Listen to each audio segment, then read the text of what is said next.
And we are live. I was going to say a bit of an echo, but welcome everybody, all 0 of you right now, because as typically we go on a few seconds early. But we are broadcasting from 2 different spots tonight. Indeed. Yes, we are definitely. For those of you who are starting to join in, welcome everyone. Hello, Annie. How are you this evening? Happy birthday. Hippo birdie to use, hippo birdie to use, hippo birdie dear you, hippo birdie to use. Yes, so yes, normally we are together. We are apart this evening because Red's body doesn't feel like cooperating this eve. So yes, so we are both live, live from Derry and live from Concord. Yay!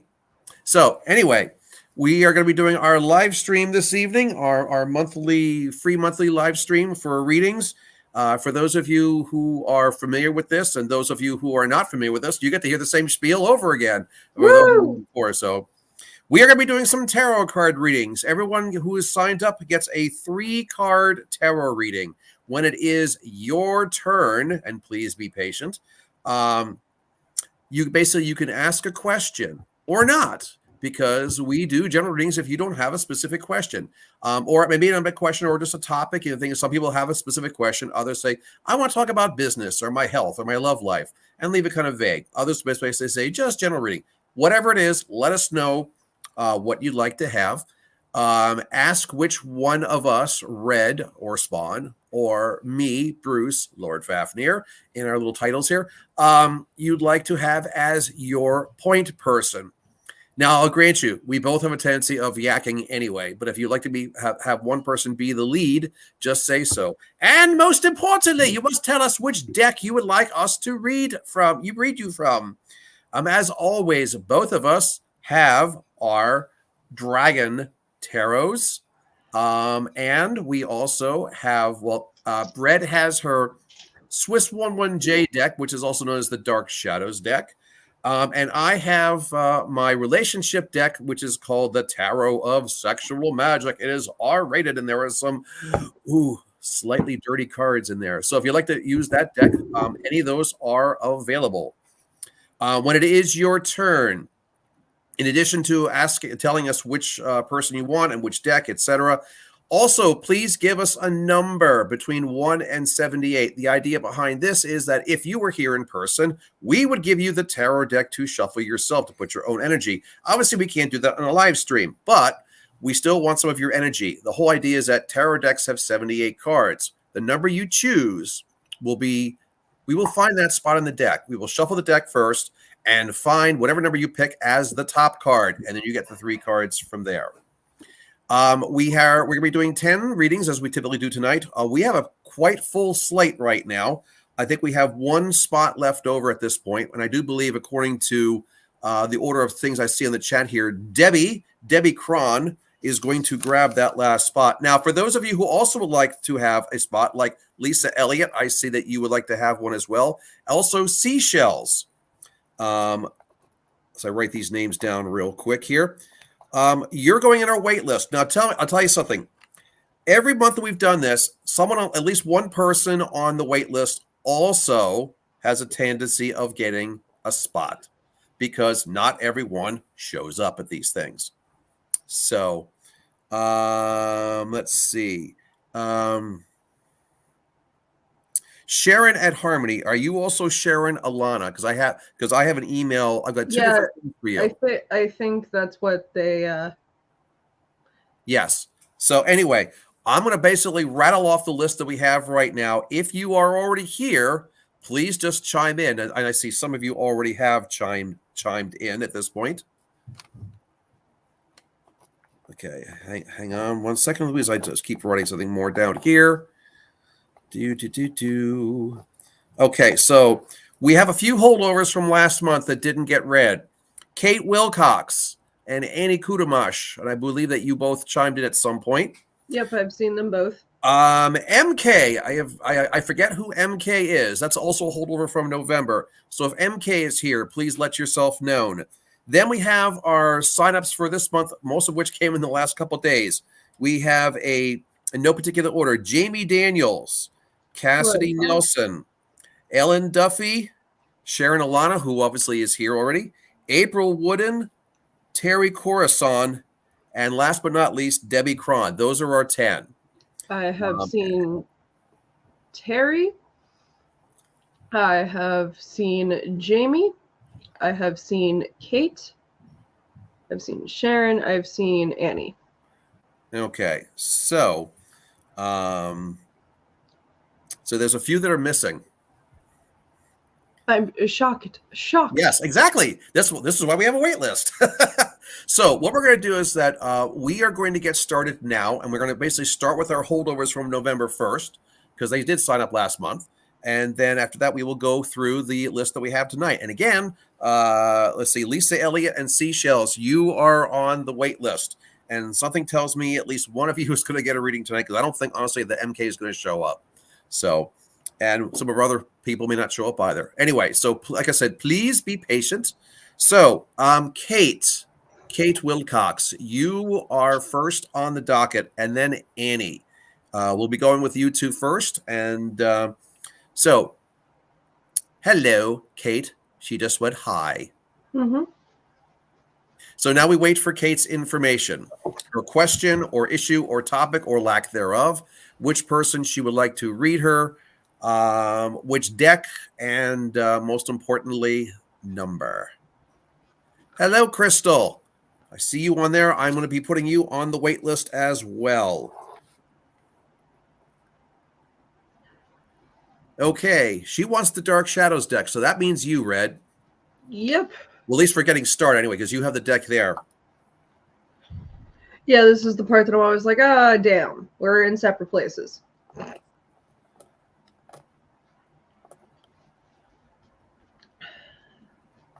Okay, so she basically, number 37, she says, and a general reading. So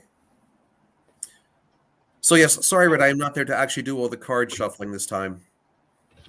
Well, you can just entertain them while I do. Do. Okay, that's like kind of obnoxious, isn't it?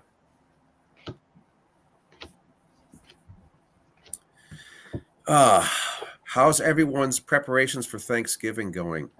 I tell you something. I am very glad that we are into November, because it means October is over. And as much as I enjoy Samhain, those of you know that I do a lot of readings in Salem on the weekends in October, and it's a pressure-packed scenario. So I am very glad to be have a few months away from that. Actually, 11 months away from that, because I'll be going there doing it again next October. But yes, definitely heading into the fall, getting a chance to really just kind of like do a little bit of relaxation. Okay, I've got it. Right, you've got it very well. And unfortunately, because we're separate, we don't have the individual camera tonight for the cards. So we're gonna have to do it the old-fashioned way, literally hold them in front of the camera. Indeed. So we have the inverted 4 of coins here. Very nice. King of coins. Oh, we're getting very coiny here, aren't we?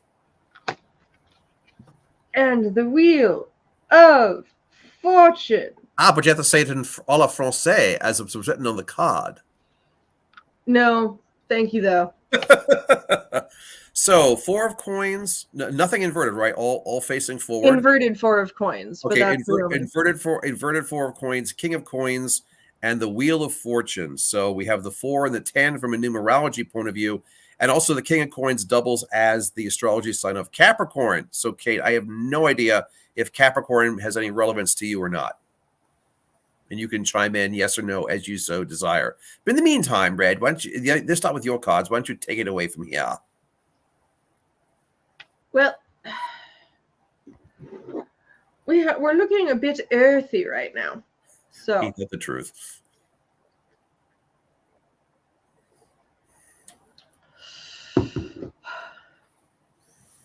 So we have the initial completion of an Earth phase, 4 being the number of initial completion.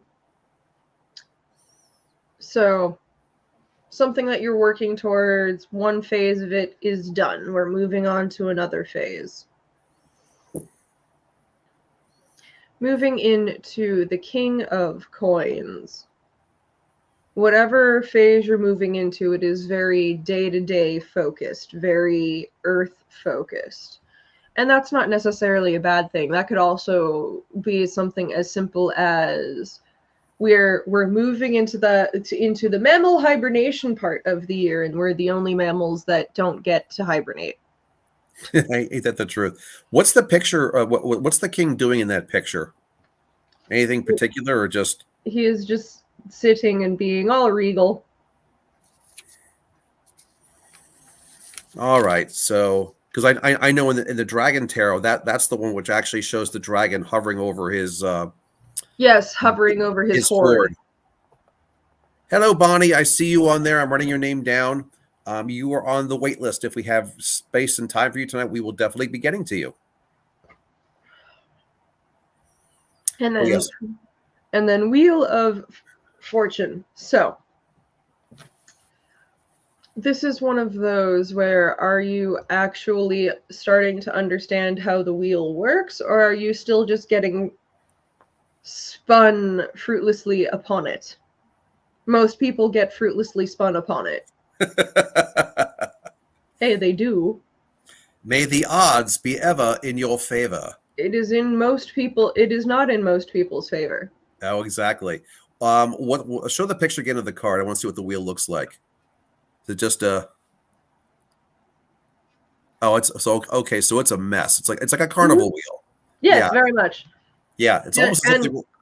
And also, I don't know if you can see it, but the person that is in charge of spinning the wheel there, completely blindfolded. Yeah, that's what I kind of thought. It's like they're not really paying attention. Not at all. Right. So that doesn't speak to me the way that the other, if this were the dragon deck, where it's one dragon body woven throughout the wheel itself, as that dragon actually figures out how the Wheel of Fortune works and how to then break the wheel. Nah, this does not suggest that you have figured out how to do that part yet. See what her comment is here? Getting rid of bad connections. That's one way of looking at it. Yeah, and that is also a very earthly thing to do. Mm-hmm. Go ahead. We make a lot of earthly connections that don't serve us. That's definitely the upside down 4. Moving ahead, essentially, it's like essentially the whole point of the king is focusing on the things that you really need to focus on, your top priorities, which may be a bit at odds with some of the other people that you're with, and that's where negotiation kind of comes in. But the idea also with the thing is with the okay, so seashells. All right, so she's gonna bag off. But thank you for watching our stream for a little bit here. Sorry about that little thing there. Okay, so our first troll of the night. Yeah, it's the same. It's the same person. It's the same one. Yes. A certain someone is also not here, therefore. Anyway, so Kate also commented, learning to set boundaries. The idea is definitely, you definitely want to do that. And just remember the fact is that, sometimes your agenda needs to follow through. Basically be very careful that you're not pushed to a side. The Wheel of Fortune, though, looking especially at that picture there, is also a bit of a reminder that don't take yourself too seriously. Why did Tara's story come back again? YouTube is different. Don't worry about it. Okay. Gotcha.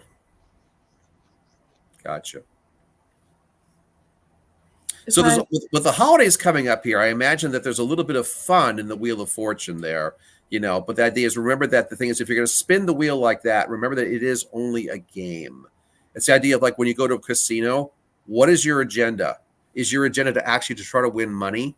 In which case, sorry about that.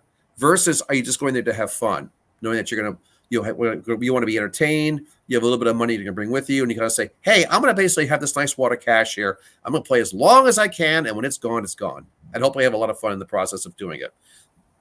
That is more the positive Wheel of Fortune aspect that I think you should be looking at. If you're really looking at hoping that the Wheel of Fortune is actually going to help increase your earthbound riches, shall we say? No.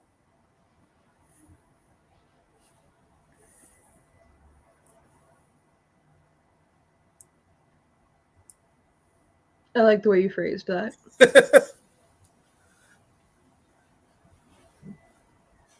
That's a good picture of the Wheel of Fortune, by the way. It is. I like this deck. Anyway, so that's what we've got for you, Kate. Any questions on that?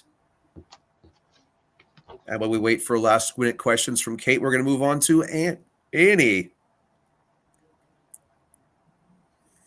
And Annie already did chime in, correct? I do know that she is here. Let me check if she's put in her... Oh, there we go. Yep. Okay, Annie said both of us, dragons and number 40 and general. Yes. So since you did your deck first, I will do mine. Sounds good.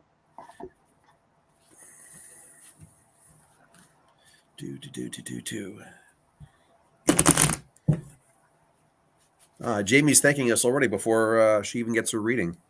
You're welcome. How long have we been doing this now? 3 years? At least we basically was during COVID we started this stuff here.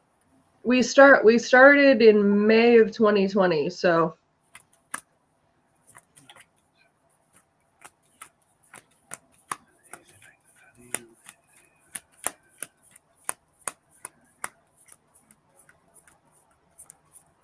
all right. Annie would pick a big number. hey, birthday girl can do what she wants. All right. So the 3 cards that Annie has also all facing forward. Yes, Melody, we are still doing readings. If you'd like to have one, I will put you on the wait list. We'll be on doing these for a little bit here. So we have, I'll show you the pictures in a minute here. We have the Page of Coins, which also doubles as Virgo. I see it. It's the big 4-0 this year. That's why she picked it. Ah. So you have Page of Coins, 5 of Cups, 8 of Wands. So 3 elements, 3 different elements here. So here we have the picture of the Page of Wands. Cups. The dragon that's basically... no, that's coins. Or sorry, Page of Coins. I got distracted because I'm trying to keep track of people's names here. All right, so yes. The Page of Coins with the dragon in front of the volcano as I move the card away from the camera, so you obviously can't see it because I'm an idiot.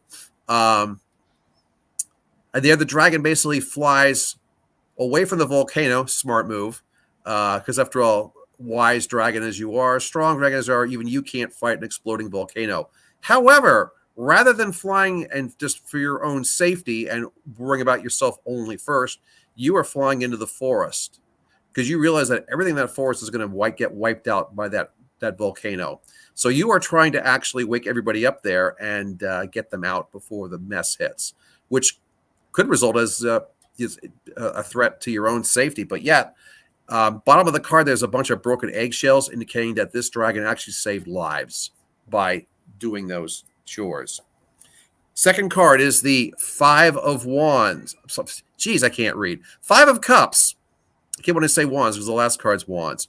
5 of Cups. And you see here the picture is of the dragon basically swimming away from the distant shore where there is one hell of a storm, going to the new shore where on purpose you really don't see much detail. And the whole point behind this is that the dragon is saying to himself, you know what? I'm not quite sure where I'm going, but it sure is hell better than where I was. And now I can say Wands and be correct because it is a Wands card. The 8 of Wands. By the way, this is actually picture is very similar to the 8 of Cups. Similar thing with a dragon following a stream, only in this case, there's a little castle way on the hill in the back, representing where the dragon actually started from. The metaphor of this one typically refers to the water is the following the heart's desire, and the dragon, with all of his passions, is basically taking the courage to get outside his comfort zone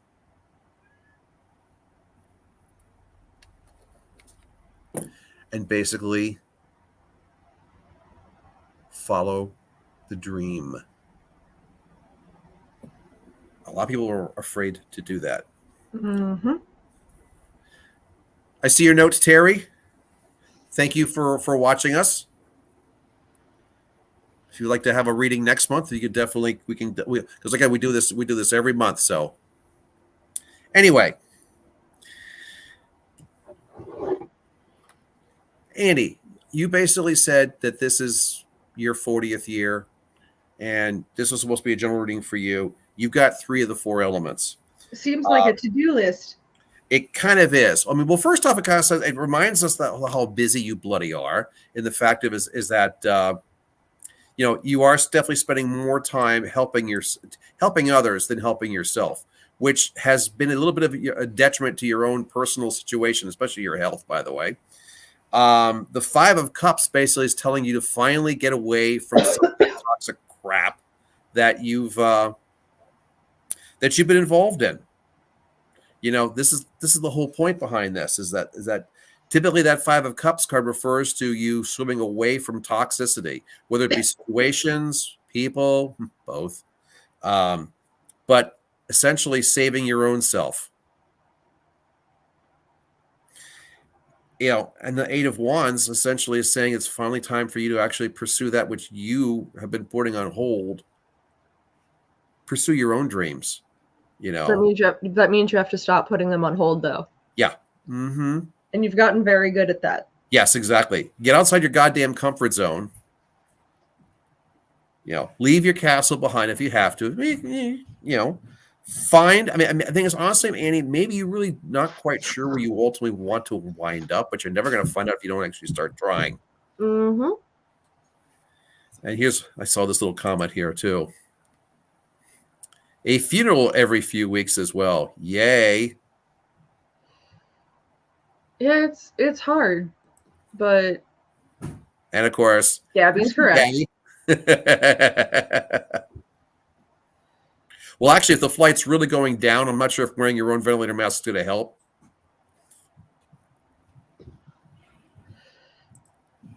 Hey, she's got the right idea. Oh, I see. We have another troll there. I got it. Okay. 2 this week, huh, Annie? Wow. I guess the holidays are a great time for a funeral, right? Actually, I should talk about this. Actually, this is the time. This is the month where actually the majority of my family have died. Over the years, I actually had 3 family members literally die on Thanksgiving Day. So yeah, fun times from that point of view, anyway. Well, I think that's part of I wish as a society we would actually allow ourselves to talk about it more. But that's a whole other kettle of fish. Yeah, exactly. But Annie, it kind of obviously free will. That's the whole point behind all these card readings as well, is that you're going to do what you're going to do anyway. Free will overrides anything that the cards throw on the table. Anything that we say is interpreting the cards on the table. But they all kind of point back to the fact of okay, the first card kind of called you out as who you are, what you're doing. Okay. We all have our mirror, and it ain't all pretty, and it ain't all ugly either. It's a combination. That's the whole point behind us. We're human. But the last 2 cards kind of say, Annie, it's time for you to actually kind of put away some of that crap that has been dogging you for a long time, and start doing things which are meant for you.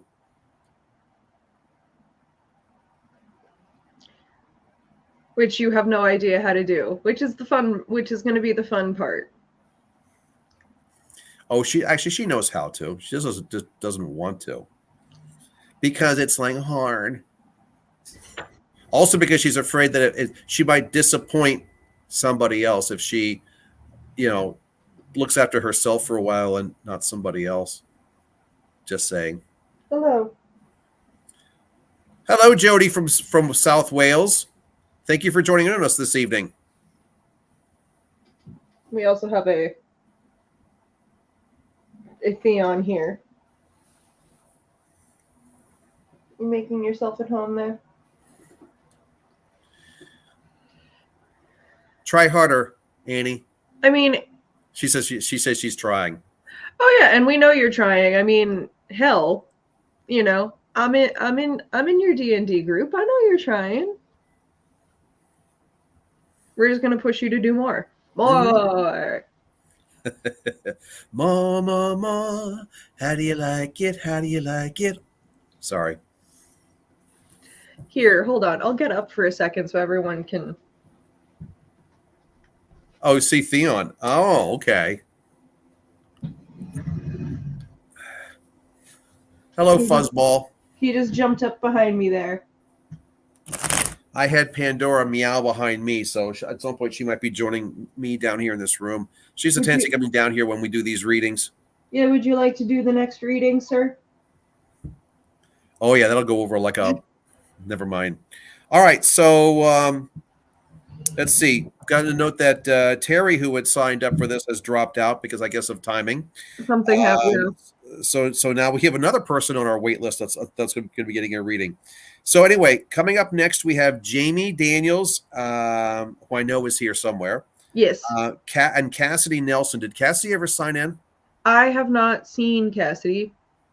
Okay. Thank you, Joanne. Yeah, he is very handsome. Thank God for that, because there's not a thought behind those eyes. How about Ellen Duffy? Did Ellen ever sign in? I can't remember anymore. I have not seen Ellen either. So, okay. So please, if you signed up for a reading and we haven't heard you shout out yet, kindly sound off in the comments. Exactly. Hi, Joanne. We might have some openings. We are keeping a bit of a wait list right now, but as you probably are hearing on this, some of our people who signed up here are not here. So that means they're going to be forfeiting their spots if they don't shut up soon. Anyway, so Jamie, you are up.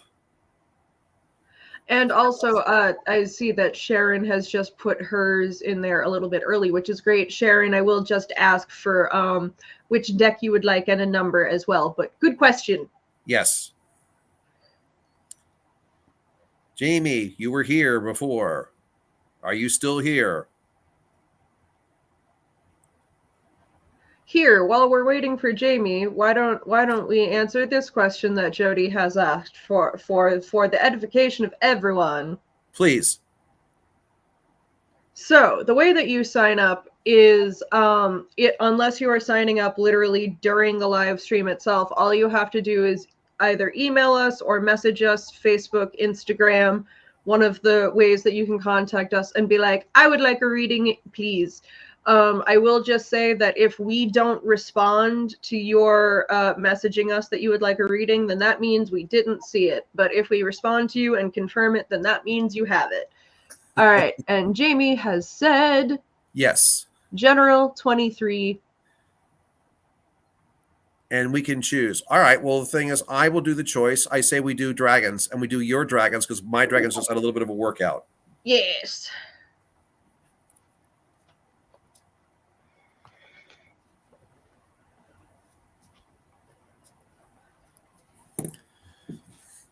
Because, like, Jody, as an example, if you wanted to sign up for, like, next month right now, you could do that. Yes, we are keeping a list of people who we may or may not get to tonight. And if we don't get to tonight, you could definitely have one for next time. Which at this point, we're not quite sure when in December we will do it. We typically do this on Thursdays, usually around the middle of the month. So... Lisa, your question. The deck choices again. We have Dragon Tarot. Each one of us carries our own separate Dragon Tarot deck. On top of that, Red has the Swiss 1-1J deck. which is another all-purpose deck like the Dragon Tarot. We used that in the very first reading. I have a relationship reading. If you want to go with love style reading, it's called the Tarot of Sexual Magic. It's not really a sexual deck, by the way. I swear they call it that so they can sell more copies. But it does have a few cards which are a little bit more risque, shall we say. So it is R-rated. So those are the choices for the decks. I have the cards. Okay, so this is just the general Yes. for Jamie. So we have inverted Ace of Coins.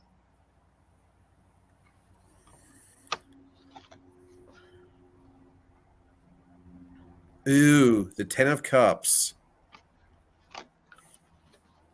And the Knight of Wands. The Knigget of Wands. Yes. And your camera really focused on that last one. That was nice. I got a nice clear picture of that. We're figuring this out as eventually. So Annie wants another reading for next month. So I will mark that down now. While before we get too far in the comments, and I forget that this is going on here.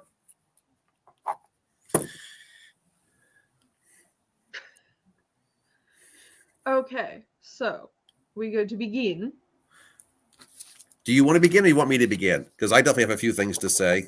Well, if you have something, go for it. I'll springboard off you. Well, the whole point is that the first card, the upside down Ace of Coins, the dragon who is he going into the cave or is he coming out of the cave? You should be going into the cave, but I think you're coming out of the cave. We interpret that a little differently, but it's upside down. It's kind of like that. Okay, it's like you don't know if you're coming or you're going. See, for me, it feels like I'm like, so this is supposed to be winter hibernation. What are you doing? That's the whole point, is that you're not quite sure, what's your focus right now. Or are you focusing on too much stuff right now? Are you preparing to hibernate in your cave? Or are you coming out of your cave to try and go get some stuff? What are you doing? Because the card basically, that's the whole point of being upside down. It's very unclear what your actual intentions, because the thing is, you don't know what your intentions are. The idea is you're trying to do probably. This is the earthly pasted veneer over everything that's going on underneath. Look at me. I'm a successful human. I can still get through my day to day, she says as she tries to put butter on her shoe. I've never heard that expression before. Butter on the shoe? Oh, yeah, just like, look at me. I'm so great at doing human tasks. No, nope. Something's clearly going on. Yeah, too much. Well, the thing is, the second card's also kind of the big thing. One of the reasons why you really don't know where you're coming and you're going from the Earth point of view is that the 10 of Cups, go ahead and show that picture again, Red. We have emotional fighting. Yes, exactly. It's an emotional card, and you have two dragons. Now, I'll grant you, dragons as a general rule are solitary creatures. Therefore, when more than one dragon shows up on these cards, you got to really kind of like wonder what the hell's going on. I mean, there are a few cards where it's very, very obvious that the dragons are either clearly adversarial or clearly amorous or their allies. This is clearly adversarial. What was that? This is a clearly we fighting. Well, it's not an actual, like they're clawing each other, but it's more like they're arguing. No, it's very much because it's a cups card. This is we are fighting. We're not fighting, we're fighting. Yes, exactly. So the disagreement with you and another partner, another person, partner, etc., this is a situation where it's, the emotions are deep. This is not a philosophical argument.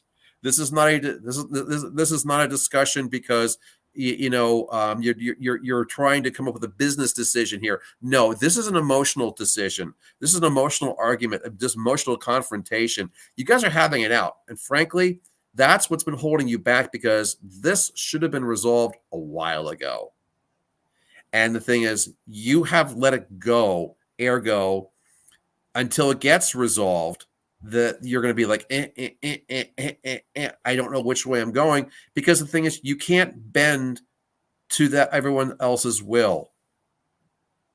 By doing so, I mean, actually, you could if you really wanted to, but the things I wouldn't recommend that, because that means you are giving up your own free will to other people. When we definitely do not recommend that. No. Compromise, that's different. Yielding completely to somebody else, no. And then there's the fallout. Yeah, there's the fallout, exactly. Now, I'm not sure about you. I actually like that card. I do too. Because honestly, the way the knights are drawn in the tarot deck are very, very different. Each one for the elements earth, air, fire, water shows a specific thing the dragon is trying to accomplish. The fire knight is offense. He has his saber. He doesn't even bother having a shield. It's like the old football adage, your belief is the best defense is a good offense. Therefore, it's like if you finally kind of coming out of your shell, so to speak here, finally getting your own vision and verbiage out there because you've been keeping it inside you way too long. Every now and then, a little bit of male energy works. You know, I always tell people this, you know, that's what fire and air are the male elements, male energy elements. Earth and water are the female energy elements. You know, there's this magical thing called balance. But also, this night is my favorite night because it is the night that I resonate with most. Because on top of what you're saying there, Dad, this is also the I'm really good in a crisis night. Because you know I'm excellent in a crisis. I'm great in a crisis. I know exactly what to do in a crisis. I don't know what the fuck to do here.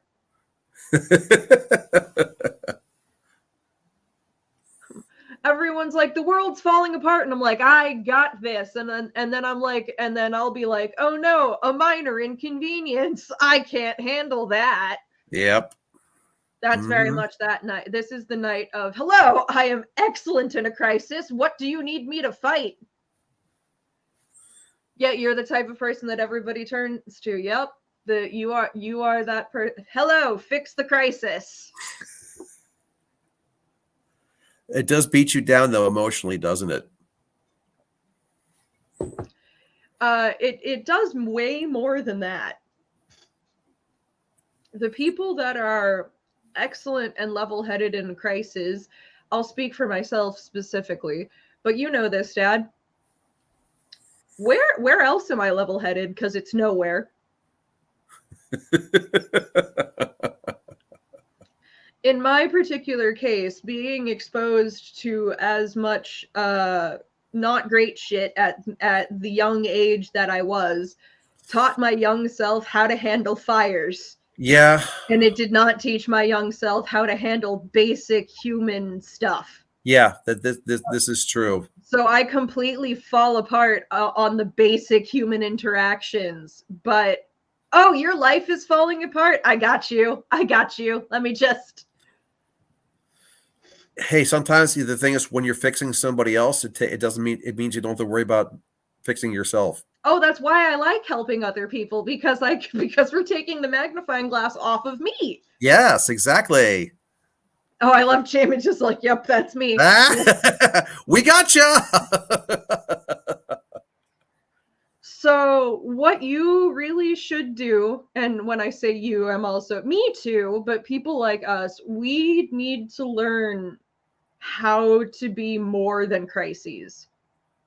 We need to become more well-rounded and not just become crisis people. Because also, that's how we get wildly taken advantage of as well. No.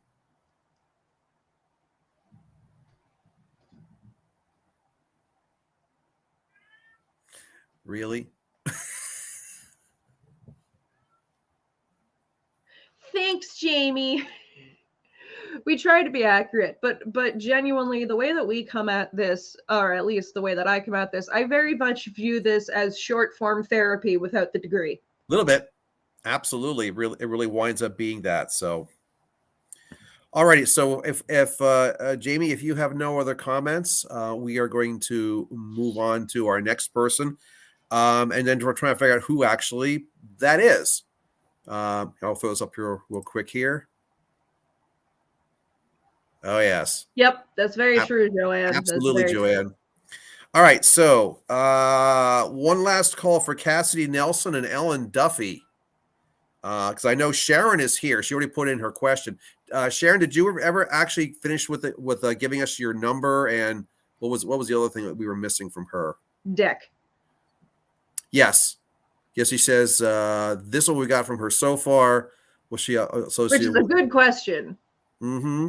Yep, Sharon, we got your question. 21 dragon. Excellent. She added that in at the end there. Great, Gotcha. cool. 21 dragons. Let's do your dragons this time there. Absolutely. Oh, gotta show Jesse's comment. Hi, Jesse. You have to watch. Yes, we do know you all too well. I mean, look at the picture of his Facebook thing there. Look at that face. Look at that smile. Jesse is the face of chaos. Absolutely. All right. So, and then is April here? Sound off in the comments. April Wooden, if you are here. Because we're losing a lot of people here who supposedly signed up for these things. Well, which is funny. That means the people on the wait list will get their readings tonight. How about that? It happened. We lose at least one every time. Yep. Yeah. Well, at this point, we might set a record for loss because, let's see. Oh, hello, Gilletta. Here, while you're doing that, I'm just going to blow my nose really quickly. Excuse me.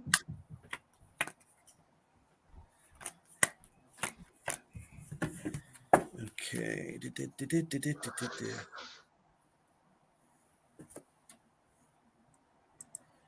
Hey, stalk away, Gilletta. You stay away from that candle unsupervised, sir. We do not do unsupervised candle time. All right, Sharon. Okay, we have our first repeat card of the night. Ooh, repeat. Yep. We have the Two of Swords, the Ace of Coins again, and then the inverted card of Temperance. Excuse me, sir. Get down. Oh, is Theon still being bad? We're having bad kitty. Excuse me. Yes, feel free. In the meantime, I will show cards first. This is the Two of Swords. Note very closely the fact that the dragon is trying to balance two swords, not by grabbing both of them. He's grabbing one of them. His tail is lopped around the other. His other talon is holding the scales of balance as the reminder that balance is only an average. We constantly live our moments out of balance. Hence why the one sword has the tail wrapped, because that's the one that has lower priority. The front sword that's grabbed, it has to have the priority right now. Balance is only an average.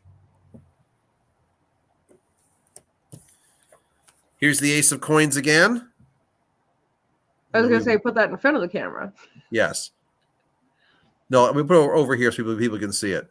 See, that card coming up more than once makes a lot of sense to me, though, with the time of year that we are in. Indeed. Is it time to go into the cave for some hibernation? Is it time? And then, of course, inverted Temperance, which, by the way, right side up looks like this. The dragon basically staring at his own reflection in the pond. And no, that's not mirror, mirror on the wall. Who's the fairest dragon in them all? That's the whole point of looking at yourself in the mirror and admitting to yourself that, yeah, for all your beautiful, all your brilliance, sometimes you really screwed things up too. Because you're human. You're imperfect. What? We are.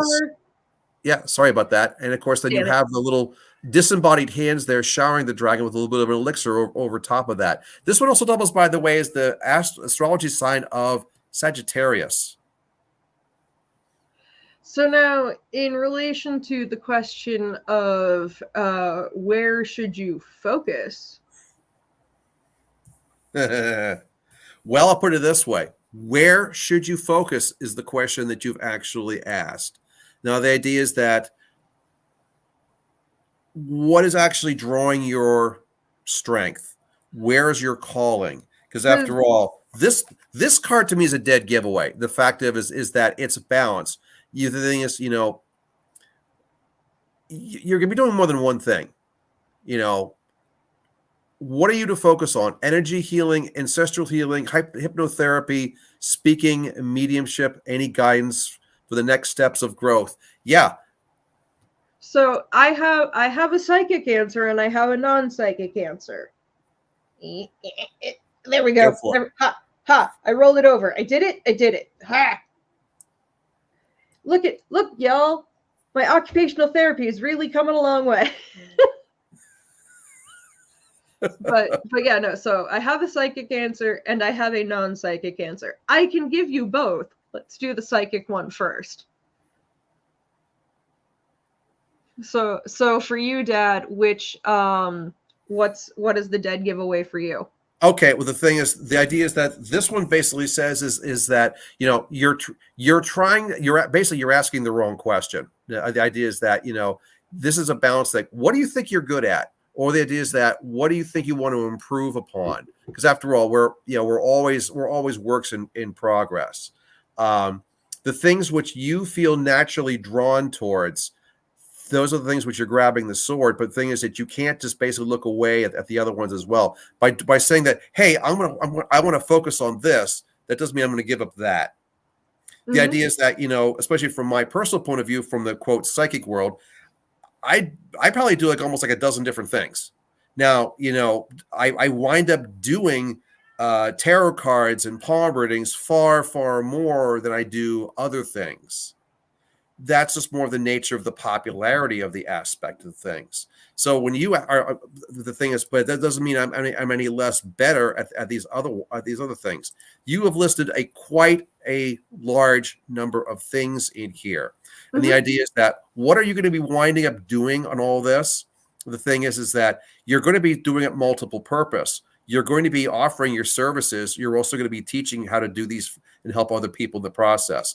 Speaking is actually going to be something which is going to be a very important thing for you. Maybe not right now, but later on. The idea is that train somebody else, get a little Padawan, get a little, be a mentor to somebody else, or just give classes overall and teach other people who really don't know what any of this stuff even is, and introduce them to what some of these things are here. Your specific focus is really going to be what your heart calls you towards. You already kind of know the answer to this. The idea of growing your business, from that perspective, that's the one which from my point of view is the absolute easiest thing. Keeping yourself versatile. You don't want to pigeonhole yourself. You're going to wind up, a classic example is like when I go to Salem, and I'm in a store on these various weekends in October. I basically do what the customers want to do based upon the various litany of things which I offer. There are some days where I basically do nothing but tarot cards, almost, with maybe an exception of a couple of other things. There are other days where I do massive amounts of palm readings. There was one day I did past lives at the Yin Yang. Why? I have no idea. It's just that today was a certain focus on a certain type of reading that the clients wanted. Therefore, I did what they said. Oh, hell yeah. So the thing is, versatility is going to be the key thing. If you're trying to learn a new skill for yourself that you want to ultimately offer for somebody else, then definitely take your time. I mean, that's what I've done.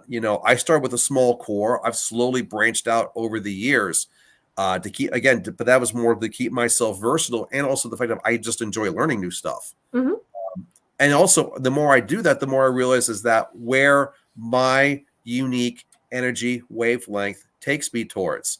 For example, like Red and I, we're very, very different people, and our energy wavelengths are very, very different. For me, learning how to do numerology and palmistry was like child's play. Versus Red, she goes, I hate math, and a palm's a bunch of wavy lines. What the hell does that mean? Versus, Red's very good at the whole point of the energy transfer, and she's, studying to be a spirit medium. And I'm going, okay, that stuff, which I'm okay, that's not my forte. Oh, hey, I'm very good at ignoring spirits that kind of like whirl right around my head. That's just me. I block some of that stuff out. That's some of my natural tendency because I'm a dragon, and my scales and my shields kind of like I have to like knowingly drop my shields to let sometimes that energy actually penetrate me. Versus red, that just comes naturally to her. Hi, I'm a sponge. She's an empath. Over the years, it's kind of funny the fact is that I've tried to teach her and train her how to shield a little bit, and she's tried to teach me how to open up. But yeah, so I agree with him that definitely don't pigeonhole yourself. But if you want something to potentially mainly focus on, especially since there's so many different things that you can do with it, I specifically would go for the energy healing because one, there's so many different ways to do that. You don't have to pigeonhole yourself in there. But two, as somebody who does it and as somebody who also benefits from it, there's a whole niche market that energy people are only just now getting into, which is us folks with chronic pain. Please make it stop hurting. Mm-hmm. And there's a lot of energy work that's actually really good and really helpful for that. Mm-hmm. So, it's one of those things where if you wanted something to focus on, I personally from that standpoint would recommend that. And here's your point of focus. Where's the dragon going? We're going into the cave. Nice hibernation time now. Mm-hmm. And then this one. Again, Sharon, I don't remember if you ever said, are you Sagittarius perchance? But the thing is, temperance is all about reevaluation. And the idea is that, remember this, you may not recognize this because this card was upside down. But the whole point is that this card actually shows you are getting assistance from your spiritual guides. Whether you recognize it or not, whether you want to acknowledge it or not, it's there. And the idea is that you're looking at your own reflection, acknowledging that, you've got greatness and there are ways to improve.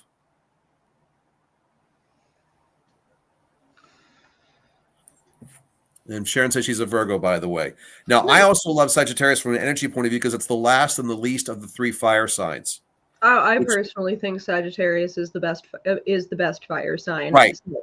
I say that as a fire sign. Yeah, because you're right. You're a Leo. But the thing is, the whole point is that long after the flames of the Aries and the Leo have gone out, Sagittarius is still glowing because they're the coals underneath. As any good firefighter will tell you, the coals remain hot for days after the flames are gone.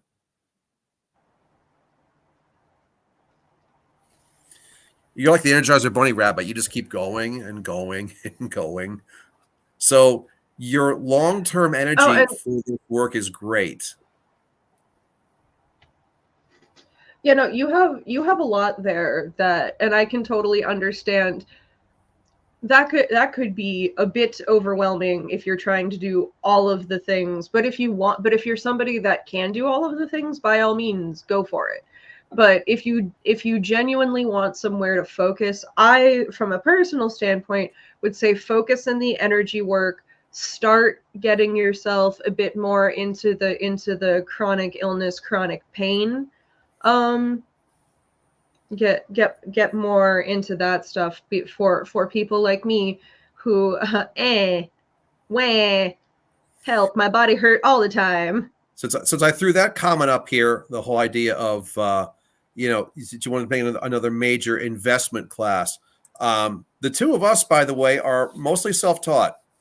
We are, yes. So we actually give classes on how to do some of the stuff because, again, so much of it is based upon your own unique skills, and you can only learn so much from a book or even from another mentor. To be perfectly honest with you, and the thing is, I enjoy being a mentor to other people. Oh, me too. But I also have to tell them. I tell them up front the fact of you're only going to get so much from me because everyone's got a different signature and a different unique energy skill setting. But I So will the do whole my but point is I'll do that. my damnedest to help you get there. Mm-hmm.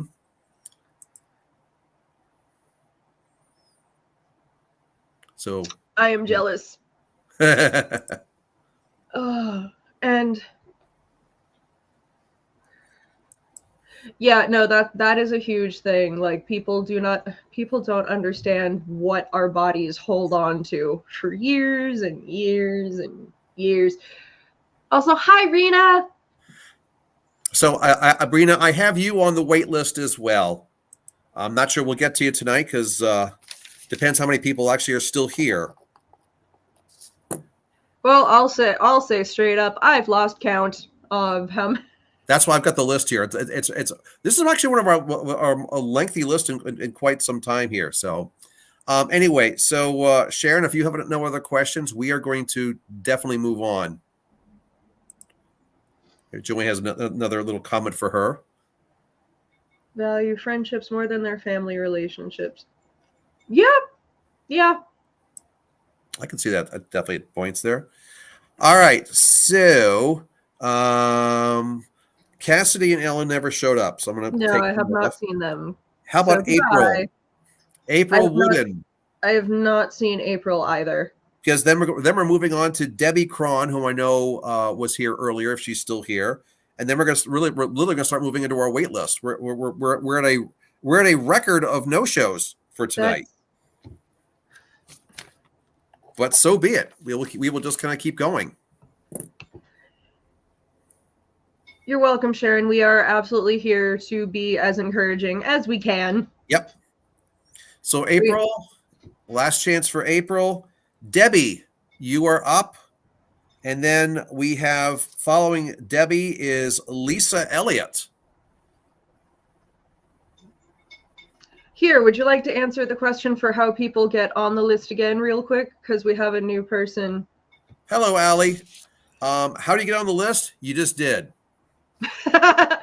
Basically, yeah, if you want to get on the list ahead of time, message or email us before the live stream actually starts. But if you don't get a chance to do that, you could literally just ask during the live stream. Yes, actually. So the thing is, what we're going to do is that when we are done tonight, all the people who are on the wait list, I'll go over the names again, and I'll basically ask if you guys want to be on the December list, because if so, we'll put you on tonight, and that way you don't have to worry about letting us know that you want to be on next month's list.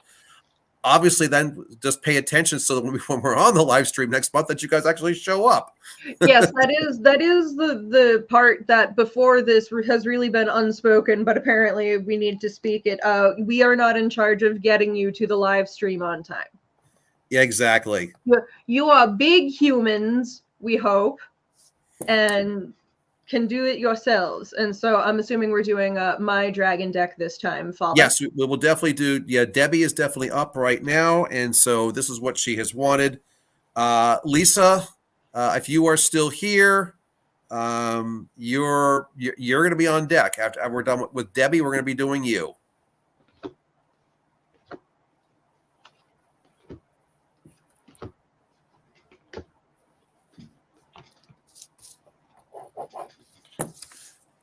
And if Lisa does not come back in, then we will go on to Crystal, and then Bonnie, and then Melody Larson, and Joanne, and we'll see how far we can take this thing here. Well, there ain't no party like a fire sign party. Good Lord. The fire signs were like, the other ones were like, we heard you talking about us, so we both showed up. Oh, so what you got here? So I have for Debbie this evening, we have the Inverted Magician. Okay. We have the Inverted King of Wands. So Aries this time. Yes, and the non-inverted Queen of Wands, making her appearance as well. Aries and Leo basically both went, heard you were talking about Sagittarius. So they had to make their presence going, yes, our signs are bigger, are more important. And no, actually, you're not more important. You think you are, but. So, talking about health. Well, You did get fire is the sign of passion, energy, drive, motivation, physical health. All of that is right in there. So, do you want to begin, Father? So Or it was the inverted magician, then the king of. inverted King of Wands and non-inverted Queen? Okay, so the king was inverted, the queen was not. Correct. Okay. Health. Well, I put it this way.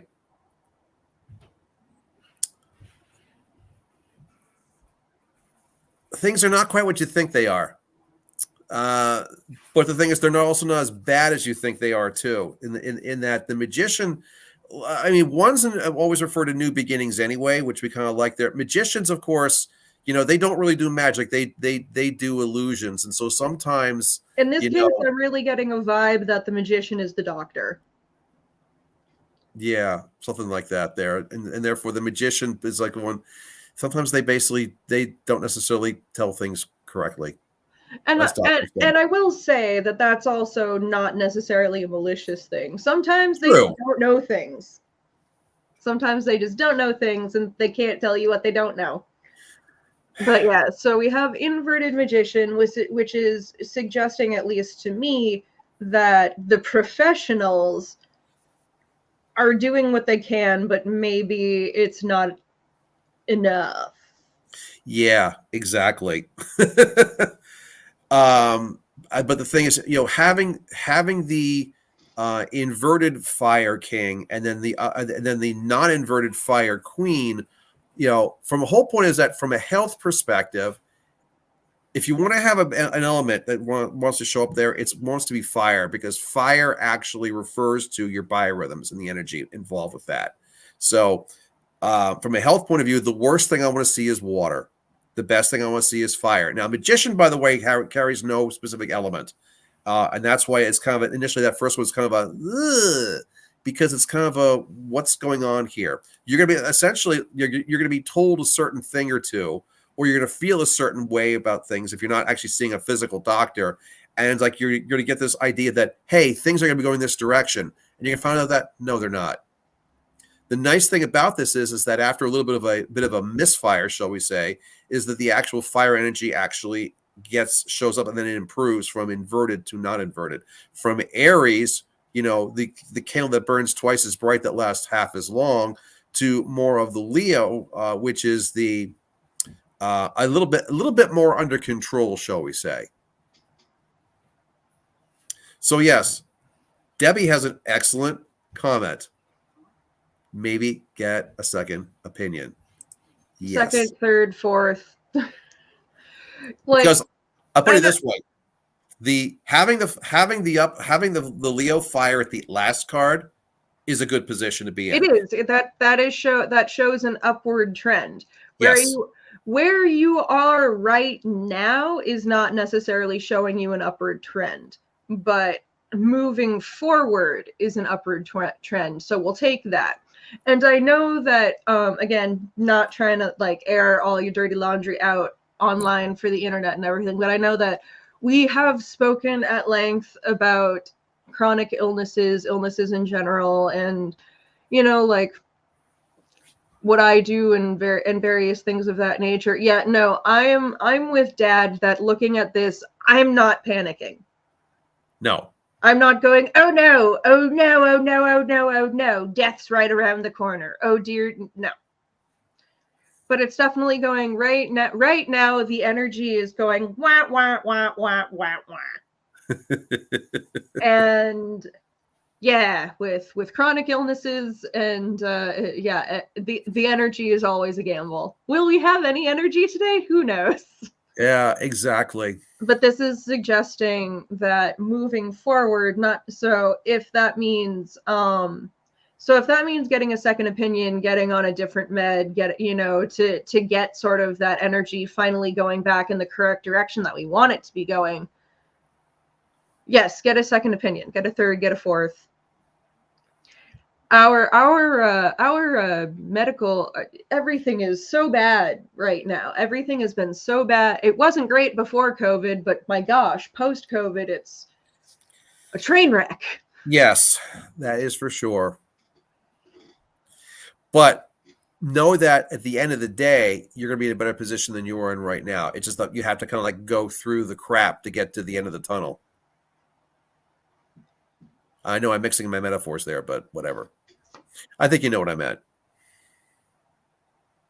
I just drew another one just for Clarification? no water. Ah, Her Majesty. the Queen, the Aquarius card. This is the dawning of the age of Aquarius. Yeah, that also doesn't shock me either. This is the Queen of I hate this. Oh God, I hate this. Well, yes, that's a very angry queen. But you have to go through it. Yep, so it's one of Yeah. those things where I'm not seeing any cards that are making me go, oof, that's very not great from a medical standpoint.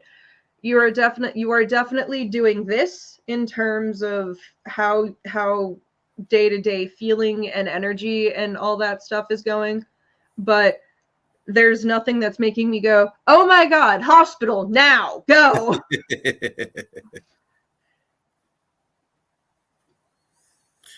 Hello, Melanie from UK, London. I love hearing from people from across the pond. So unless you have anything else, Debbie, that is what we have for you. All right, so Lisa Elliott is up next, and she did chime in. So you are getting. We are now officially moving into our wait list. So we've got Lisa up, and then after that is Crystal. If Crystal Page is still here, and then Bonnie Bond is the one that was after that. We're kind of just taking it, and the old first come first served on the wait list here. Yep, that's how it does. Yep. And so if people are here, you will get a reading. If you don't show up, we're going to go to the next person. So Lisa, please give us your info, because like I said, I know that you chimed in. Tabitha Hill's on the wait list now too. I'll keep adding names to the list.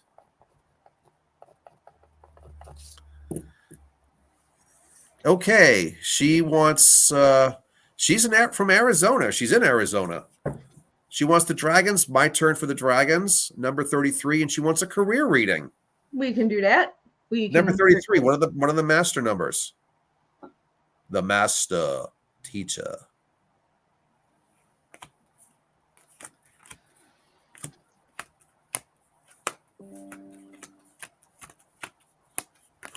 We're putting Theon to sleep.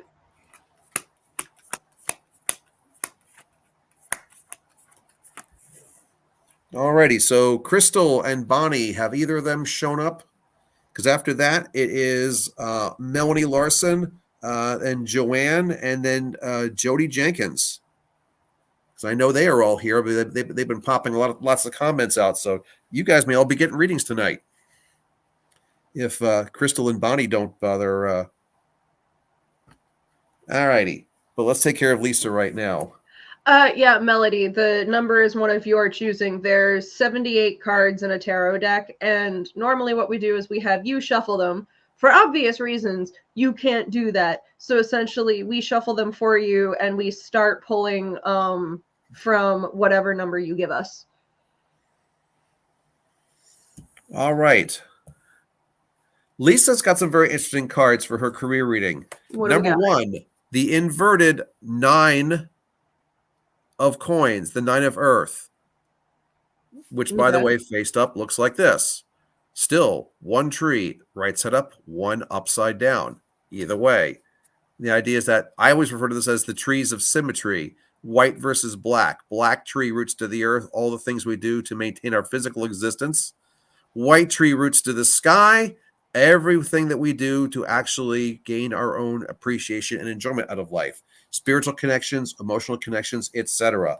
Number 2 is number 3. The inverse Empress, number 3. Writes it up, looks like this. The Queen, not wearing a crown, by the way, on her throne, holding a brand new baby dragon.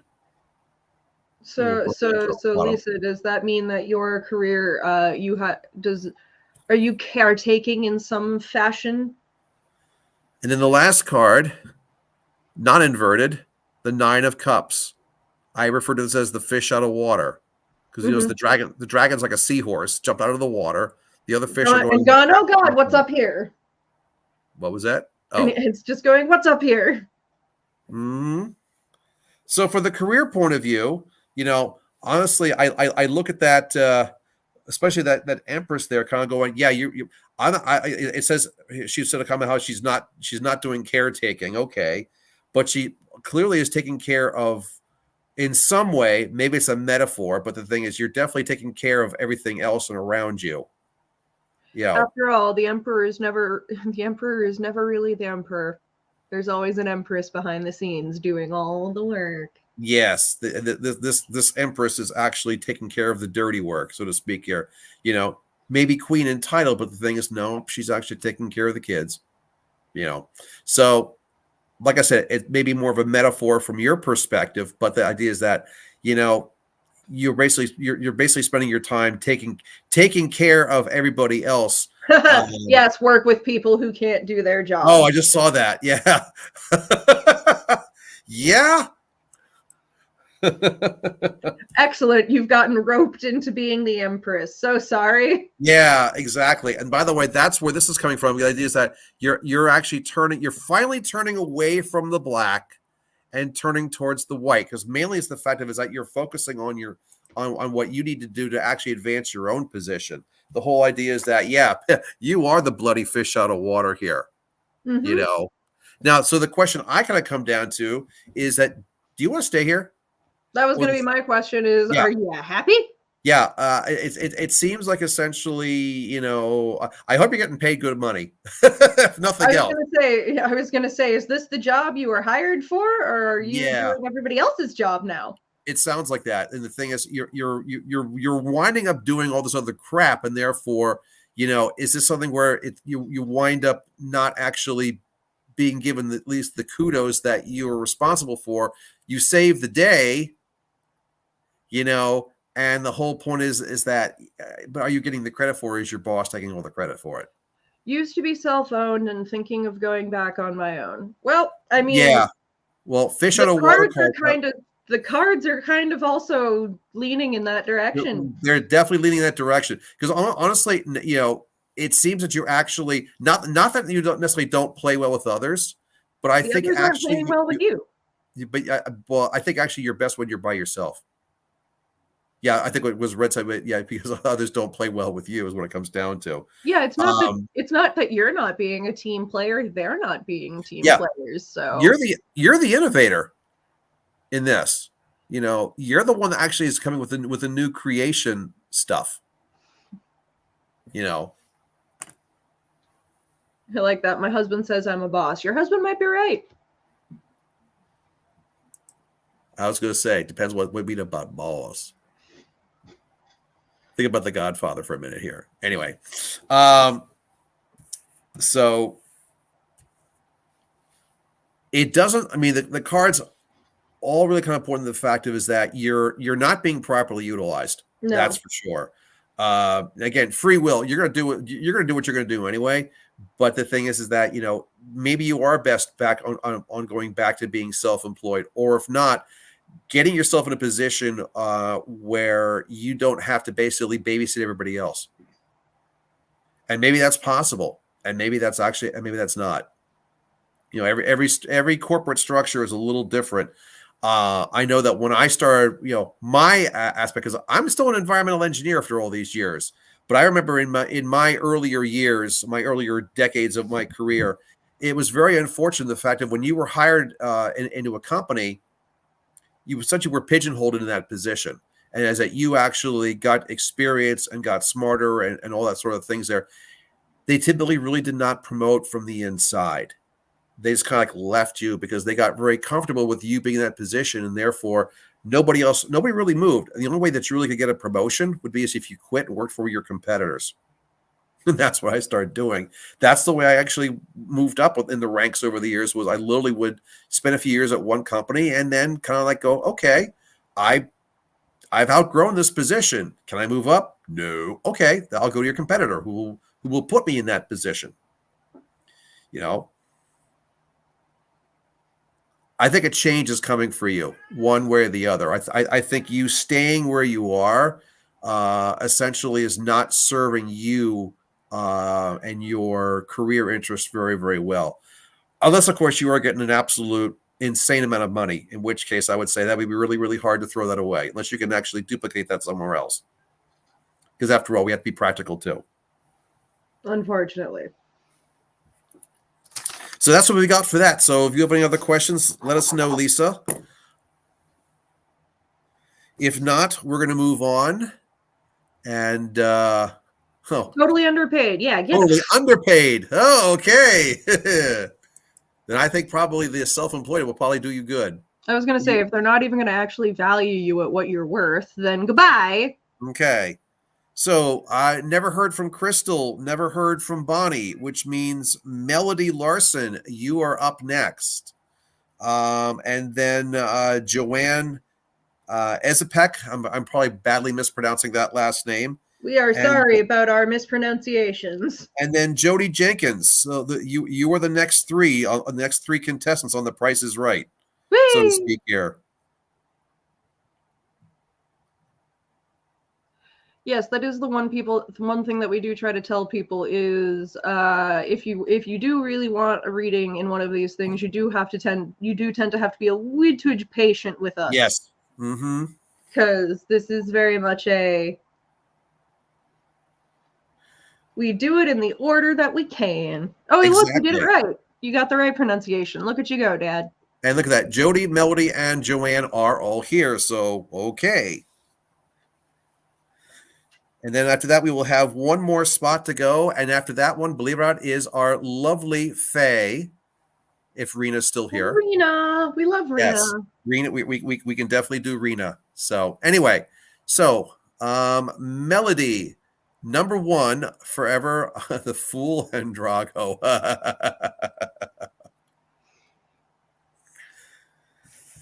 So Melody, what deck do you want? She gave us her number one. Sounds like we might be doing your dragons. We might be doing the dragons.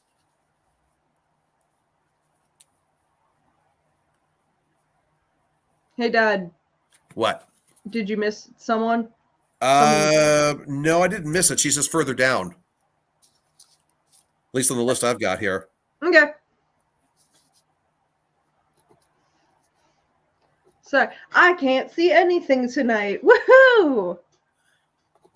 You can see the comments, can't you? No, as in the list. I don't know what's going on that front. Yep. Looks like dragons win. Okay. So, did you have a question, Melody? I say your number is 1. The deck is the dragon. Or was this just a general? And whose turn is it? Which dragons are we doing? Is it my turn or your turn? I can't remember now. Believe oh, we just used yours, didn't we? Yeah, I thought so. Hey, at least we won't get our decks mixed up this time. Okay, she says just general.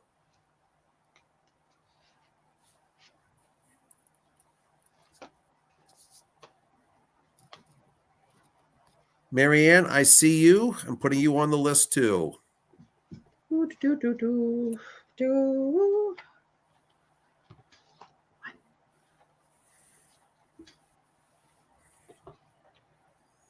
Second and third repeats of the evening.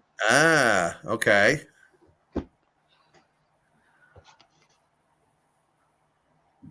Ah, the 9 of coins again. Yes. Indeed. But not inverted this time. No. And then we have the lovely High Priestess. The High Priestess this time. Okay.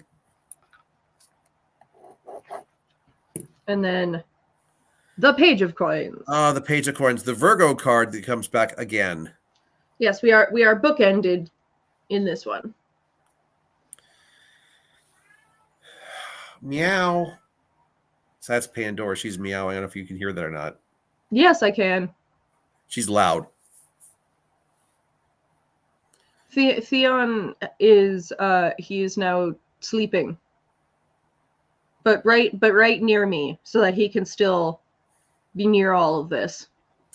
So what we got here again? It was the what was the Nine first of one? coins, 9 of coins, High Priestess, Page of Coins. Okay, so we have the Earth and the Earth again, with the High Priestess in between the two of them. So we're doing the hard work. It seems like what this is telling me. Yes, way And hard. yes, and yes, it sucks. Don't do what you're thinking about right now, which is and also, Melody, you can totally tell me that I'm completely way off base here, but this is telling me a very progressive story, which is that essentially you've started on your healing journey, whether it's a big overarching healing journey or we're healing from a specific event of some sort. The 9 is sort of, for me, the decision to turn towards the white tree to do that. Because not that the white and the black tree are good and bad. White tree is what people do less often. Black tree is what people do more often. Most people are not most people are running around very unhealed. Very Earth. They're just bleeding their trauma out all over everywhere.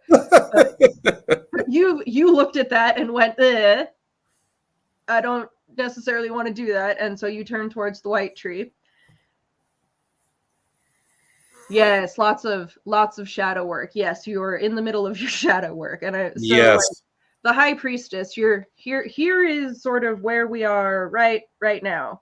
We're doing the shadow work. We're putting the things in the cauldron. What is my computer doing? I don't know what's happening. It looks fine from here. Okay, cool. So something weird is just happening on my end, so that's fine. But yeah, so that's essentially, here's where the bulk of the shadow work is occurring. The thing is, though, so many people go into this journey thinking it's going to be like this. And what they fail to understand that the healing journey is this.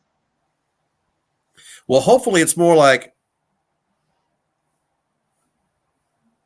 Yes, but you see what your hand is doing. There's a little bit of down.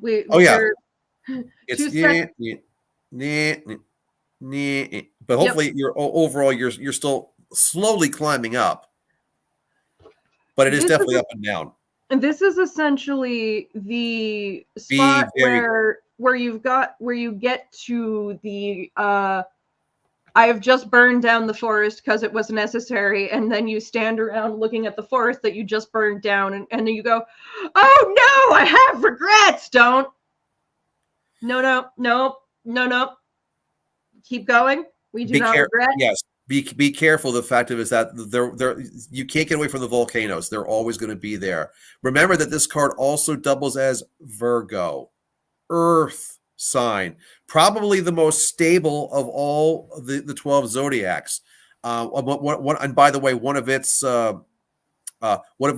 so-called messages, it's more like a stereotype. Yeah, Virgos are boring. Mainly because the fact is that Virgos, they have a tendency of Virgos are more like if this was Winnie the Pooh characters. Virgo is Eeyore. Well, again, because most people are wandering around here unhealed, so stable people, stability comes off as boring. Yes. Yes, exactly. Oh, Aquarius, she is, and her husband's a Virgo. So well, yeah, so in and among your shadow work, you might be sort of getting to the point where, yes, it's a mess, but you have to sit in the mess and sift through the mess in order to figure out what is worth salvaging. But the whole point is you can't stop it from being a mess.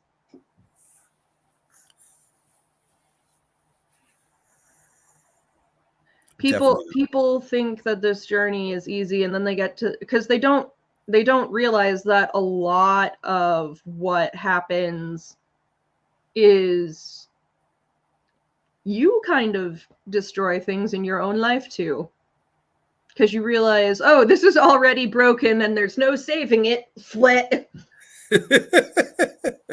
It's what I'm doing right now. It is a very difficult process and takes way longer than anyone tells you it's going to. And when you're in the middle of it, there will be people being like, "Oh my gosh, what are you doing? Don't stop. Don't look back. Keep going." Yep. Because that's all that you really can do anyway. Mm-hmm. Remember, the thing is that in that picture for the Virgo card is the fact is that the dragon is saving lives by going into the forest. In this case, I'm saving y'all from toxic me. Uh-huh. You're welcome. Alrighty. Joanne, who was married to a Virgo, she admitted. Joanne, you are up now. And then Jody is after that. Oh, and I like Gilletta. My husband is a Virgo, and that was hilarious.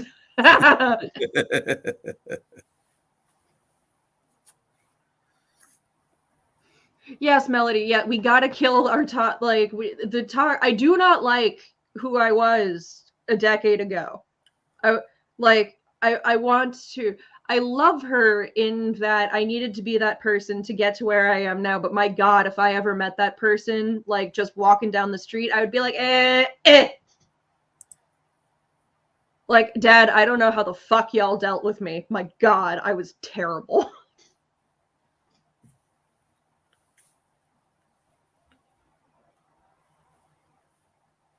Oh, Red, I don't know how you dealt with me before I started doing my shadow work either. I also used to be shittier than I am now. Why, yes, Dad. I hate you. I'm not wrong. Did I say that you were? And so Joanne's I just kept biting my knuckle.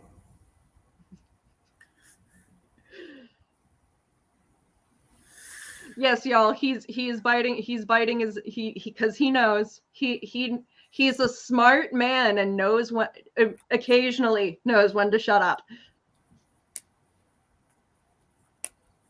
So Joanne would like number 72. Yep, I got it. Okay, cool. And we're using my dragons, and what is coming into her life? Winter. Thank you. I was going to say that's there you go. That's like the father who had this time a couple years ago in Salem, where a kid walked by me and goes, "Dad, can I get a reading?" And the guy's like, "I'll tell you your future. You're going to grow old and die one day." And I looked at the kid, looked at the dad, and I said to the kid, I said, he's not wrong. I mean, he missed a lot of details, but he's not wrong. Right. Yes, winter is coming. Thank you, Game of Thrones person. Oh, like that. Well, that reminds me of the stupid pun. Remember the stupid puns that I used to do the first time that we got asked to do adult readings? Yeah. So for those of y'all that don't know, we got asked to do a couple of adult themed events because who wouldn't want psychic stuff for that? Hey, whatever, we don't judge. True. But at that point in time, I had never done any kind of adult reading and was like, I'm not entirely sure. I was also like 19 at the time, so I was like, this is weird for me. I think I'm going to let you do that. And whenever somebody comes to me for an adult reading, I'm going to look at them and go, death, taxes, mortgages, adult stuff. Adult stuff. Yes, exactly. All right. So here's what we got here. First card, inverted, 9 of Swords. Writes it up, looks like this. The dragon who's basically looks at the door frame and kind of goes, I don't know why I go through that because there's clouds in my way. Yeah, get over it. There's always going to be clouds. The sky is never clear. By the way, the dragon's head and eyes are not in the clouds.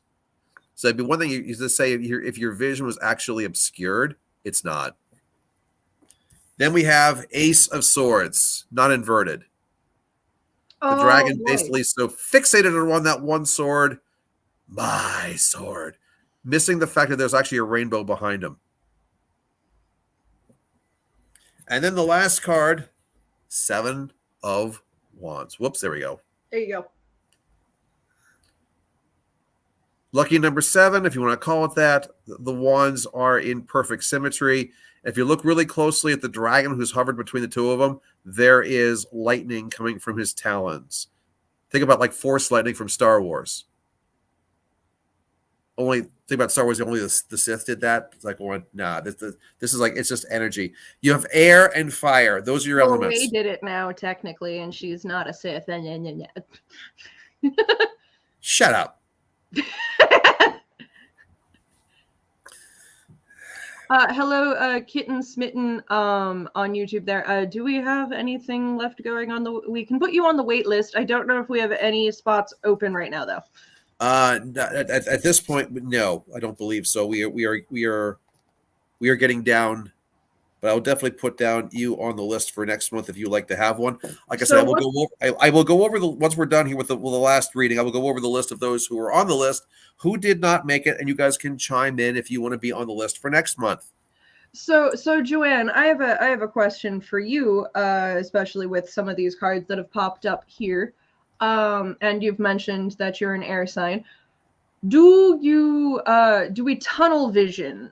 Do we just focus? Is that what you're like? Or are you highly distractible? Are we somewhere? Is there a happy medium? Dad knows where I'm going with this. Oh, I was going to do the same thing, so I'm glad you're doing it for me. That just makes it easier. But here, if you would like to show the card that I'm speaking of again. Well, the whole point of the focus. My sword. But look at all the stuff that the dragon is missing out in the background. Yep. That lovely rainbow there. There's some lightning. There's some bubbles. There's lots to be had for that dragon if the dragon will just notice. Now she says no. To answer your question, she says no. That is good, because there are a lot of airheads that focus, and then go, why am I missing out on life's opportunities? Because you never. Yes. So if that is not the case for you, that is good. I like that for you. We can now look at other definitions that I like. Part of it, go back to the very first one here, is that the swords here are forming a metaphorical door frame. Yes. You're supposed to go through this. The way that this deck draws the swords is that once you get past 3, all the cards start forming door frames. The only sword card where the dragon actually has gone through is the number 7. Every other card, there's always something that's going on. Oh, I see. I see exactly what is happening. You're not an over focuser. You're an overthinker. You're an overthinker. See, the thing is, this card basically says you're waiting for conditions to be perfectly clear before you go through. And that's never going to happen. Yeah, newsflash, that's never going to happen. That's why they say that the cards drawn very specifically. Yes, partially the body is obscured. Yes, that's absolutely true. Face and eyes are not. You can see your way in front of you. You just don't want to actually go through the door frame is what it comes down to. The idea is that if you could actually kick yourself a little bit in the ass and kind of get you to go through here, the whole point of this basically tells me that you actually know what you want to focus on. Yep, that's the word. Yeah. The thing is, if you're not over focusing, but the thing is, this definitely tells me what you want to accomplish. Remember, rainbows, even though this is in the background, there's a lot of symbols in tarot which can go both directions. Rainbow's not one of them. I've never heard of a black rainbow before. Nope. They're rare. Clearly, you're gay. No. I'm funny. Yeah. In your heart, you're funny. But yeah, no. So, and I will just say, it is okay if you don't want to go through the door. It is all right. Like, we don't have to take every opportunity that is ever presented to us. Free will. But what it seems is occurring is, at least from you feel like you should go through the doorway for whatever reason it may be, but not necessarily that you want to. That's at least the vibe that I'm getting when you put those two cards together. That, Yeah. like, since you know what you want to focus on, maybe this doorway isn't it. Maybe things you're playing. Let's make a deal. You door number 1, door number 2, or door number 3. If you don't like that door frame, there is another one. The idea is that what you want to make sure what you don't do is remain stagnant. Yes, no, you do have to pick a door. Make a decision, go through it, and then essentially, enjoy the fruits of whatever is behind the door. Or if it's not the best thing, just deal with it. No woulda, coulda, shouldas, because there's no point looking backwards anymore. Mm-hmm. Not this point. See, the thing is, especially because I look at this last card. Frankly, if you're to get a good card at the very end, this is the last. This is the best one to get, because That's a good one to get. I mean, number 7. First of all, it's the resolution number. Call it lucky number 7 if you want to. Again, the wands are in perfect symmetry. Fire, your energy, your passion, etc. And the thing is, the dragon actually having that extra energy coming from his talon, that so-called force lightning, free to use the energy as you will. It shows strength of will, strength of physical body too, by the way. You've got that strong energy to use in whatever form you wish to use, And, if your decision is that you actually want to save the energy for a little on down the road, okay. You prefer to knock on the door. Interesting. I hear you knocking, but you can't come in. Old 70s. I'm wondering right now where if you're using vampire rules, but other people are not. Oh, she wants to be invited in.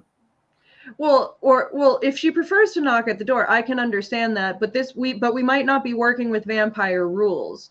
People might be expecting you to walk through the door on your own. They might not be listening for your knocking. Mm-hmm. So we ought to first of all, figure out what the hell the rules of the door are. Well, let's clarify that. Let's pick another card here. Yeah, look at this one. Another air card. The blindfolded dragon. Yep. So yeah, no, it's okay if you don't like that door, but you do have to pick one, and maybe knocking isn't. Yeah, your issue is you don't want to make a decision.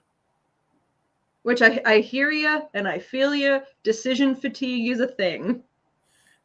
You're waiting for a sign. Oh, the knock to come to her. Oh, you're waiting for someone to. Oh, okay, I get it. You're waiting for somebody to knock to come through your door. Okay. How long are you gonna wait? She's waiting for another lover. That's Eric Clapton, by the way. I don't know if you know that one, Red. Do you know that song, She's Waiting by Clapton? I don't think that's one I knew, actually. Okay. Which is surprising because you've played me so much. But yeah, no. Okay, so if you're waiting for a knock upon your door, who are you inviting? Are you aware of what you're inviting? Well, certainly all the air and the fire, those are all male energy things there. So you're inviting similar energy to come towards that direction. But do just remember what we said about stagnant. I'm all for being like, here's my door, someone come through it. But please don't starve to death waiting for somebody to come through your door. Let's draw one more as a clarifier. It's that fun, fine line. She can't buy a break. She can't buy a break? Wow. We're just all the door metaphors, all of it. Mm-hmm. That's how it has been in the past. I knew what I wanted and it came to me easily. So that is the thing that might be changing. I totally understand you know what you want, and probably that part hasn't changed, but the coming to you easily part, that is not a thing that's gonna be a forever thing. Yeah, definitely. Not this time. You're actually going to go. You're going to have to actually go out and make it happen. It's this time, and grant you have all the energy you need to actually make this stuff come true. But the idea is that it's the only way it's going to come true is if you actually go out and make it. This time, it's not coming to you. This is all those things about what we can control versus what we can't. You cannot control whether or not somebody's going to knock on your door. You want somebody, you go grab them, pull them through the door. Yeah. Not a problem. You got the energy. Mm-hmm. They're probably not going to say no. So go get your lasso. Wee. Yeah. The thing is, don't basically hog tie yourself. Don't basically. It's just like, come on, don't make this more difficult than it is, or than it needs to be. Yeah, something like that.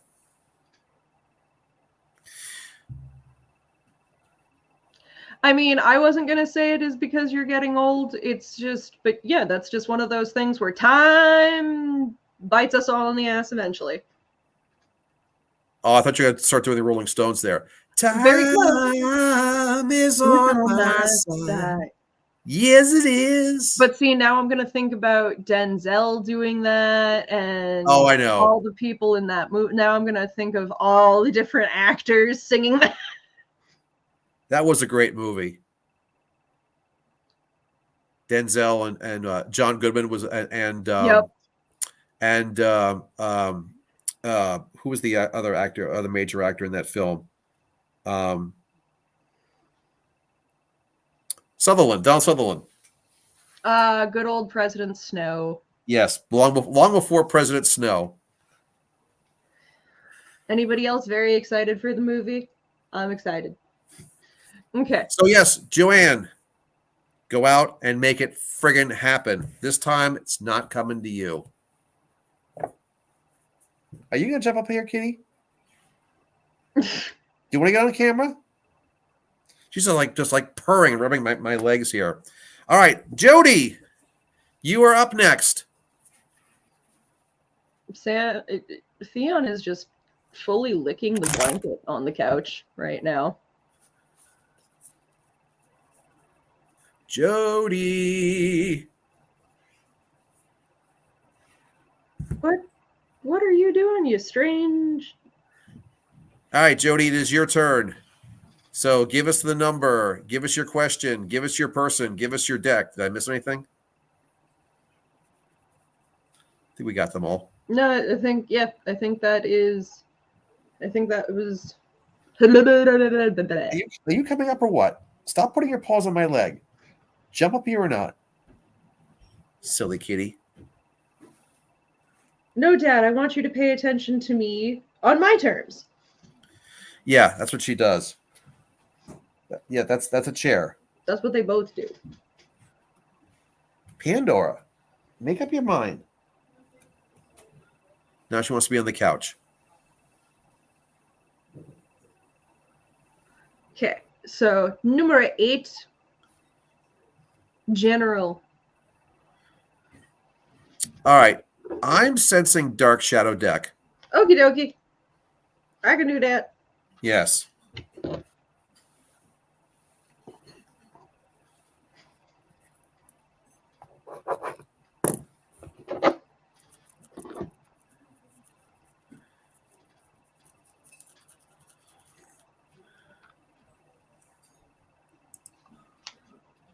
You have no idea.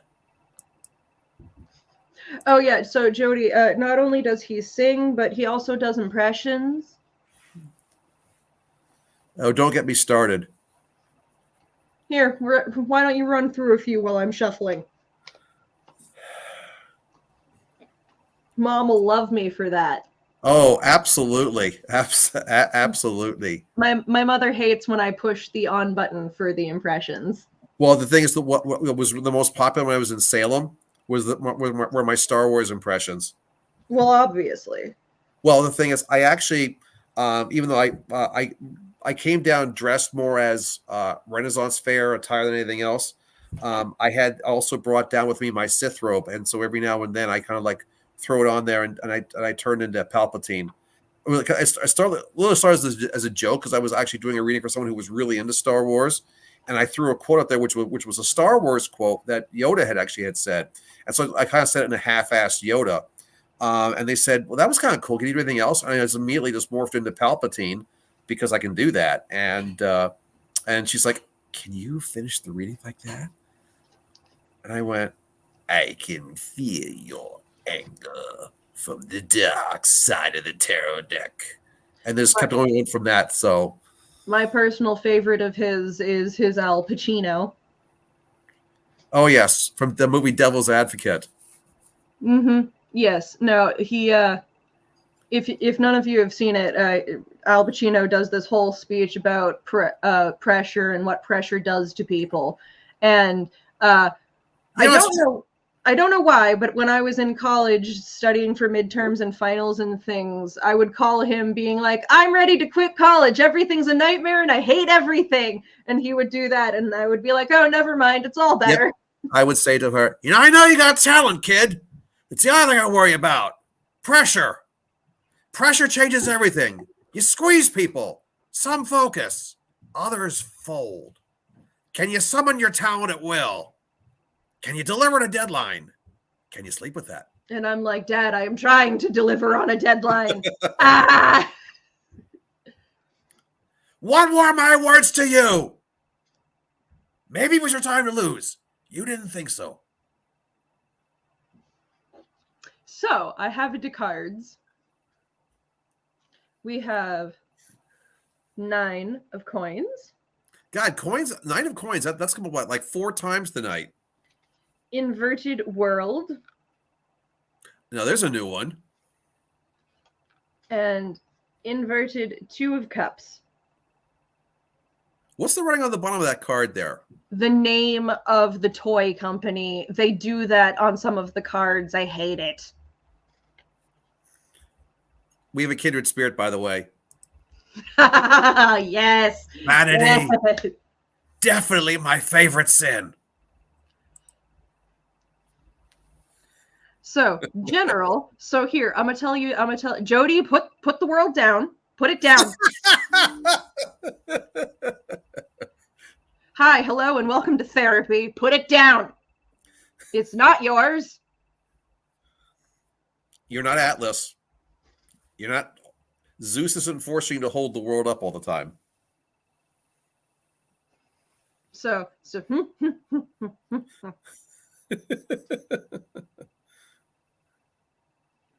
But yes, you have a lot going. The 9 of coins has been very popular this evening, which again makes sense to me. We're winterizing. We're moving into that portion of the earthly program, and so that makes sense to me that we're getting a lot of 9s. Because, hey man, it's getting dark real early now. There's things that we can't do for a while. Yep. So that makes sense to me. These other 2 cards are absolutely calling you out on the put it down. No, you can't fix everything. You cannot fix all of your own problems. You cannot fix all of everybody else's problems too. You can't, as much as I'm sure everybody wants to. Hi, me, I want to. But let us talk about how upside down cups do not hold water. Yeah, that's the upside down cups don't hold water. I mean, 2 for a decision, or a partnership or duality or whatever. But yeah, when the cups are upside down, you're not getting much, are you? You got cut off? Okay. Like from the stream or something else, or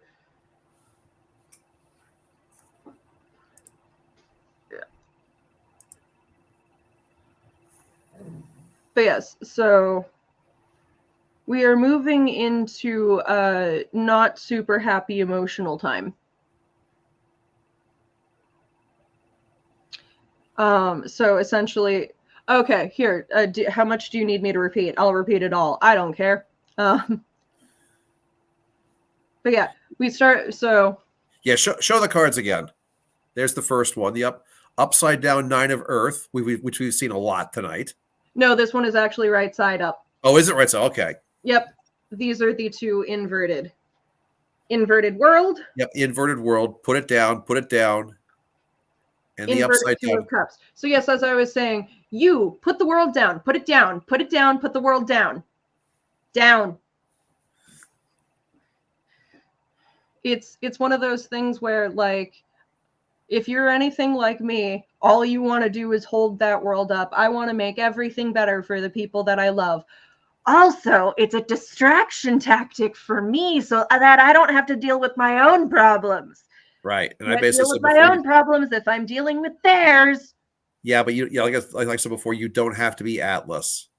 No, it is a thankless position more often than it isn't.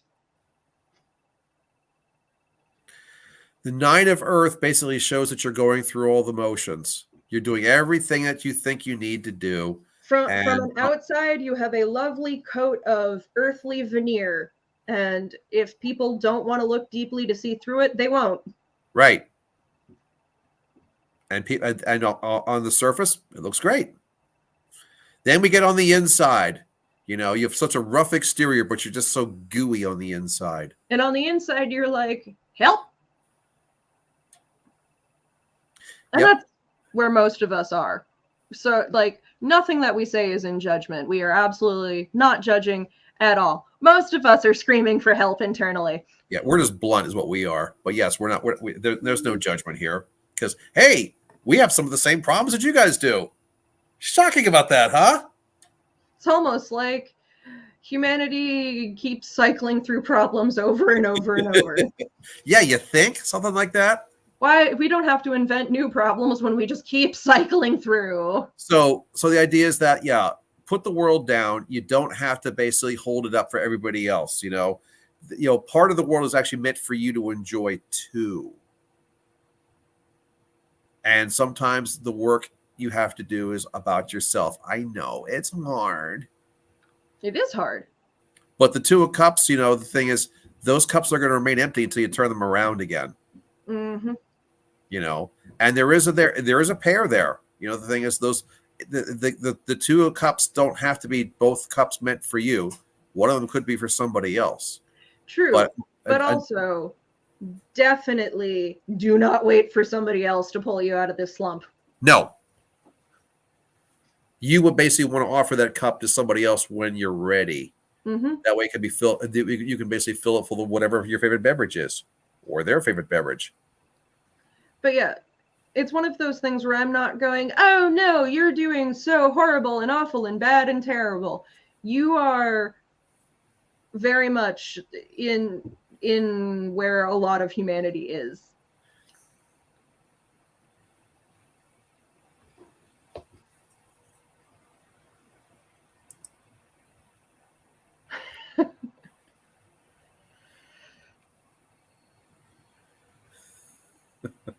So yeah, the other cup could absolutely be for your daughter, but it is one of those things where you don't have to be in a romantic situation to have a very emotionally fulfilled life. True. You are just right now, you are, I think, a bit overwhelmed with what you got going on, and I don't hardly blame you. Do you have a decent support system? Like, I understand that, you've been alone for 10 years, but like family, friends around that? Because us humans, we are not solitary creatures. We do need to rely on each other to survive. So like, well, I saw this comment kind of went, okay, well, you don't have to have the relationship from that perspective. There's lots of plutonic things out there, but yeah, human connections, as much as we basically like to say we can survive on our own. No, we can't. We absolutely cannot. And so I also have CPTSD too. So I totally understand, maybe not your exact specific struggles, but I absolutely understand the struggles that come with trying to have human relationships when you have CPT. Because, like, what's trust? And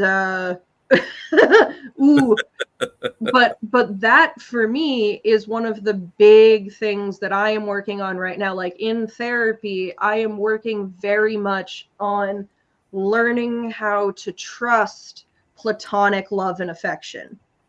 And I first really started working on that during the pandemic, because I was like, well, shit, I don't have anything to do except work on myself. Guess I better get on that. And so in the 3 years that I've been doing that, I have gotten rid of quite a few toxic people that needed to be gotten rid of, but I was having a huge trouble with that. I have found people that have CPTSD like me, or have I am also physically disabled and chronically ill on top of that. So like, it's one of those things where I have been making more meaningful relationships with people that have similar life experience to mine. So I would totally recommend that. Just, you know, from the personal standpoint, you don't have to be alone. I don't have to be alone. And I got to tell you, not being alone is pretty neat. I am enjoying the friendships that I have made in the last 3 years, and realizing that I always had value as a person, and I always had value in friendships and relationships and things like that. It was just a matter of finding the people that actually value the things that I value. Yep. Speaking from the dragon's point of view, after all, dragons are solitary creatures. Lord knows I know that one all too well. You know, and the thing is that, you know, there are definitely, I can survive in a lot of ways perfectly happy on my own. Absolutely. But that doesn't work for everything. You know, and the whole thing is that sometimes your greatest strength becomes your greatest weakness. Mm-hmm. Mm-hmm. And it becomes your greatest weakness at the time that it's the most least opportune when it finally shows up. Yep. Oh, hell yeah. And here, Jody, I'll do a couple more recommendations for you, just because, hey, this is one of the reasons why I like to do this stuff too, because I'm in a position to help now in a way that I wasn't before. So if you connect more like on lives like this, which I totally understand, me too, something that hugely helped me was one, online support groups, super great. I'm in a lot of really great Facebook support groups. My favorite that I'm in is Disabled, Queer, and Fabulous. It's a very good group. Love that one. But also getting onto TikTok and finding my community in there, because I've started doing a lot of disability and chronic illness advocacy through TikTok. And I've made a lot of really awesome friends online that way. Now, I know that there's always that whole debate of, well, online friends aren't real friends. Bullshit! Fuck you. I'm gonna tell you that you were never friends with your pen pal. Like, you know what I mean? You don't have to meet a person physically to create an emotional connection. Right. Now, I mean, I'll grant you, especially for someone like me, you know, I definitely create more of a lasting bond when I'm with someone face to face. In the same way that, you know, when we're doing clients, when we're reading people, you know, I would much prefer to have someone like right in front of me rather than, you know, over the phone or over the video. I mean, energy is energy, which is absolutely true. Mm-hmm. But there's also a lot of little nuances that you get when you're actually right with the person. The thing is, not only do you get a chance to actually see them in 3D, but you also get a chance to look at some of the peripheral things around them. And how I really kind of like drive that point home with people is when I do my palm readings, because I tell people, so yeah, I can do a palm reading based on a picture if I absolutely had to. It's not going to be that good, because the whole point is that tactile touch from a palm reading, in my opinion, is almost essential, because that gives you so much more information. Also, because sometimes some of the lines on the palm of the hand are more easily felt than seen. Mm-hmm. So you can't get that from a picture. And in terms of doing psychic work, I absolutely agree with you. But in terms of just basic human connection, the internet will do. Mm-hmm. Oh yeah. You work with what especially if you've got that the PTSD, you start with something which actually is inside your comfort zone, Mm-hmm. and then you branch out. You don't basically just blow a hole in your comfort zone and just I'm totally lost here. No. You're in your comfort zone, and then you open up the window and put your arm out. I mean, a lot of people do that, and then it doesn't work very well for them. Right. The thing is, I like to tell people that you do the small stuff first. You're in your comfort zone. You open up the window, or you go out in your front porch. So you're not inside the house now. You're outside, but you're on your porch. The thing is, you're still close. So and then you slowly extend the boundaries of your comfort zone bubble. Rather than trying to just blow a hole in it and just throw yourself out in the middle of nowhere and get lost quickly. So yeah, so Jody, don't worry, like you are okay. Yeah. I am okay. We are okay. Mm-hmm. Absolutely. All righty. So we are going to move on because we have one more to go. And Rena, if you are still there, we will definitely do you. If you have left, if you had to leave, then Melanie will be getting the last one. Ooh, who's it gonna be? Who's it gonna be? So I know Melanie's here because she keeps commenting. Rena, are you still here? Here she is. So Melanie, if you want to be our first up next month, I will definitely put you on there.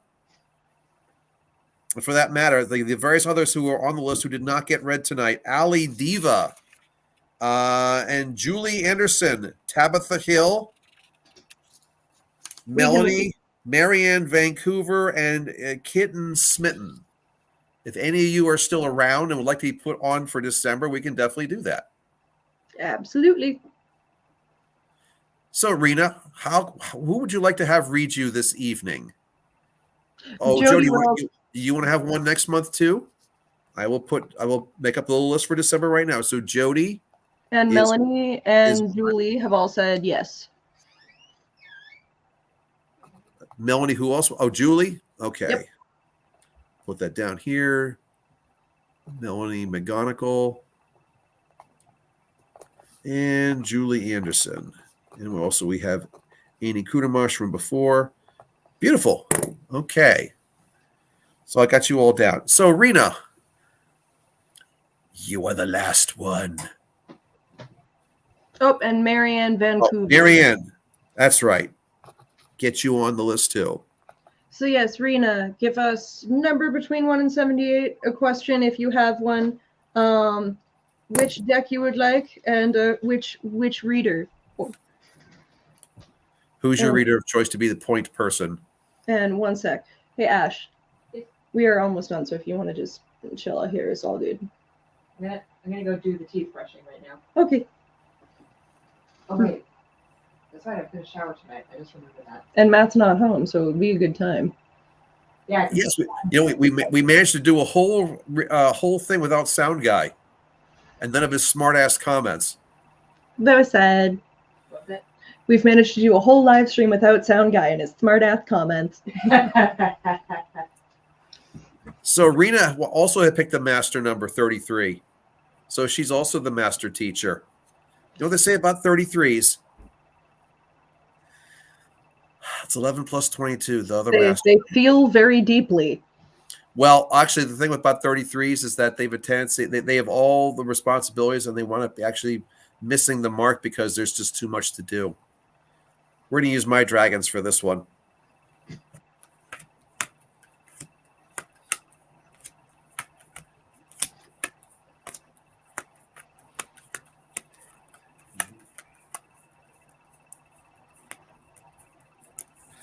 She didn't have a specific question.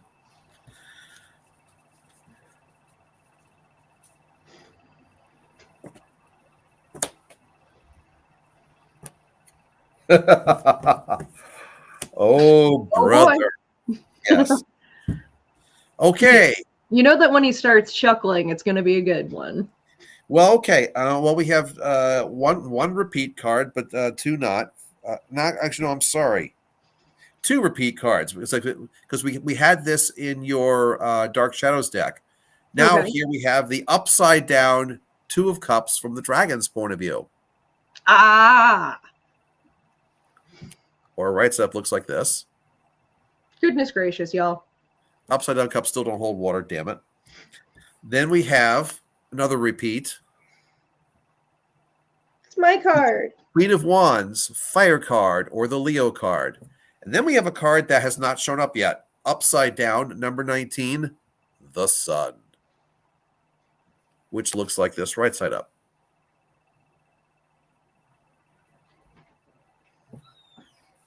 It's okay, my little fae. You don't have to fade away like the sun because it's winter time.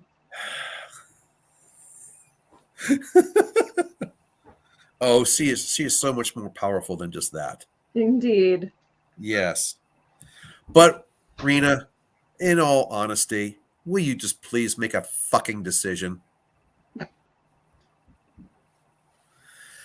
That's the And first part, by also- the way. And also don't beat yourself up about stuff like you're being very mean to yourself internally. It looks like a little bit. Yeah, a little bit. How about stop that? So the Stop thing being, is- be nice to my friend. Okay, so even though this was upside down, the metaphor of this still mostly applies. The idea is that the two cups make a decision. Oh, Allie wants to go next month. I'm gonna write that down real quick before I lose my train of thought here. Yeah, she just sent us a message. She's been having trouble getting stuff in the sending messages in the chat. Gotcha. So I got Allie for next month. So, all right. So the metaphor of this one is that emotionally you're thirsty. You got a stream literally at the bottom of the card, and there's two cups, one in the sky, one at the bottom. And the idea is that I know that traditionally we've heard the thing is that when you want to achieve something, reach for that highest star, climb that mountain. Yeah. You know Or what? maybe reach for the water, take a drink. Well, the thing is, in some circumstances, reaching for the highest goal actually makes a lot of sense, by the way. When it comes to emotional decisions, however, I call bullshit. The cup literally is right next to the stream. And by the way, if you look closely, you see that the cups actually are identical. It's not that if the one up in the sky was like twice the size or full of money or something like that, which gave you an incentive to go for it, And it's that the would same actually thing. that would be make more sense. But no, they're the exact same cup. So the only reason you would be even bother to go for the upper cup is because of your own ego. Mm-hmm.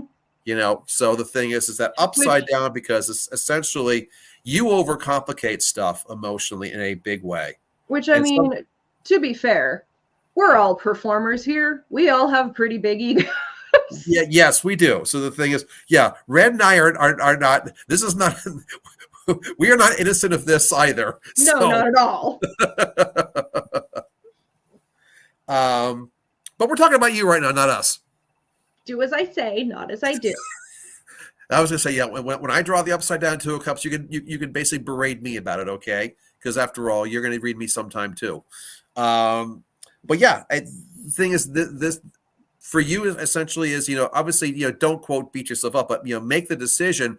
But honestly, sometimes emotional decisions, you go with what makes the most sense. The little red hairs, when they start standing on the back of your neck, you can't ignore them, okay?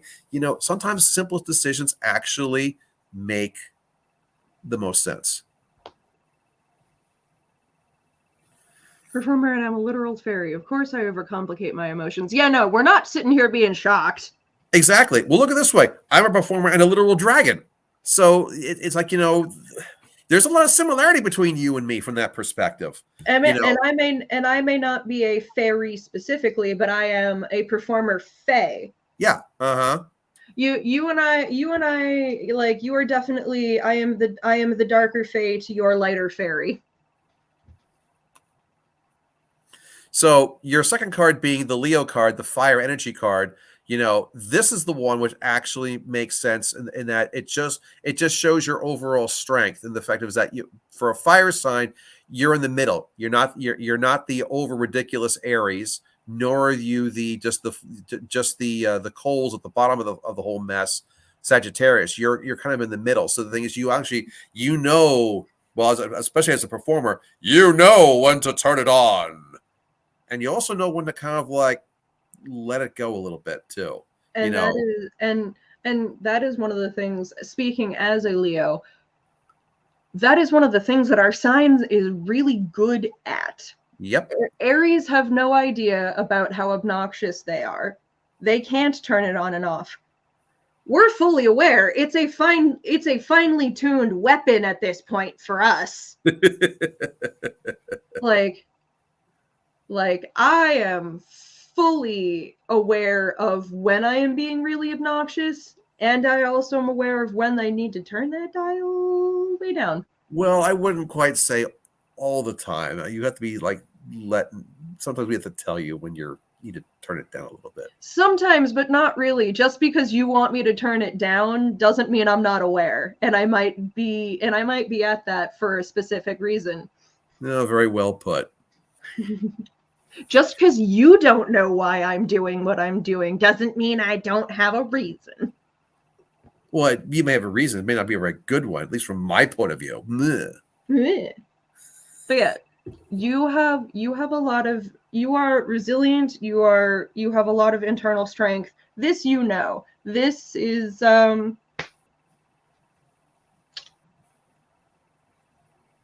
you know that you essentially have the resilience to get used to. This is not your first rodeo of overcomplicated emotions. It's funny she mentions about the other Leo aspect too. I was overcomplicating things in my head with my Leo. She has suddenly made it very simple. Not for nothing. We put on a show of being complicated, but we're not. Leos, we're very simple creatures with very simple wants and needs.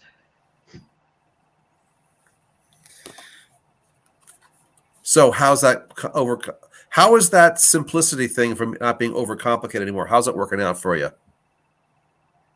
She has not quite figured it out yet, but we're exactly. Upside down sun, which, by the way, the metaphor of the dragon terror is that you're the dragon. It's a clock. Your body forms the clock, but the face of the clock is that of the lion's face, the Leo's face. And by the way, number 19, one of my favorite numbers as a numerologist because it's a double transition. 1 and 9 of 19 makes 10. 1 and 0 of 10 makes 1. Now, be very, very careful. It's the number of the transition. You're going back down to the new beginning. It's a double transition. You are evolving and going on to that next advanced circle. You are bringing the most powerful fire energy with you, that it being the sun. Make sure to bring your sunscreen. And also, just because you don't feel like you're the sun doesn't mean you aren't. Right. Because remember, this one's upside down. Mm-hmm. But the thing is, whenever I see the sun inverted, I typically am going, you currently are not seeing yourself for what you are. This is one of those moments where when your friends compliment you, we're not lying to you. The sun can't see itself. True. And this transformation is going through whether you like it or not, because after all, the way that the way the numbers are on this card, it's Roman numerals. Upside down, it's an anagram. It's XIX. Upside down and right up, it's the same thing. Mm-hmm. So either way, you could acknowledge it or not, but either way, it's coming. And the idea is that you still have to form the body of that clock there. The question is, what do you want to do with that? Are you at midnight? Or are you at noon? Your choice. Mm-hmm.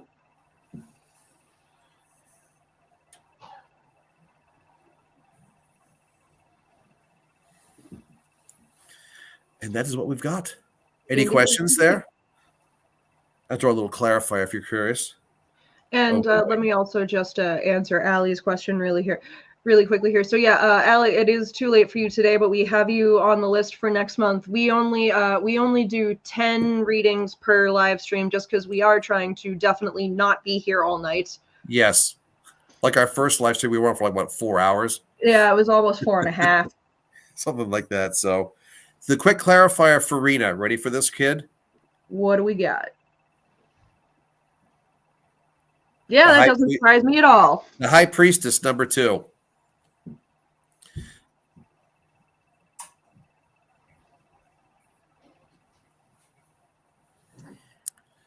So, Marianne, when's next month live stream? Well, we haven't set that up yet. It'll be a Thursday, probably the middle Thursday of the month in December.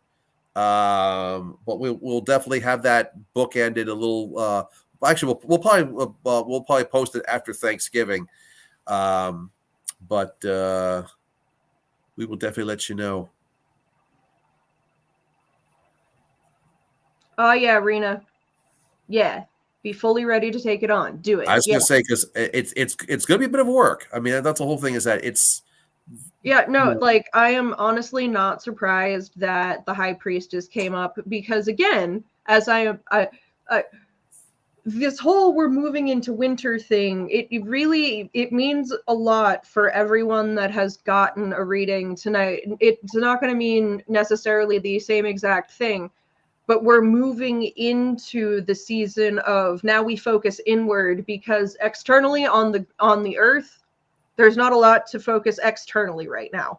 Yep. It's dark, it's cold. Get ready for the holidays. Mm-hmm.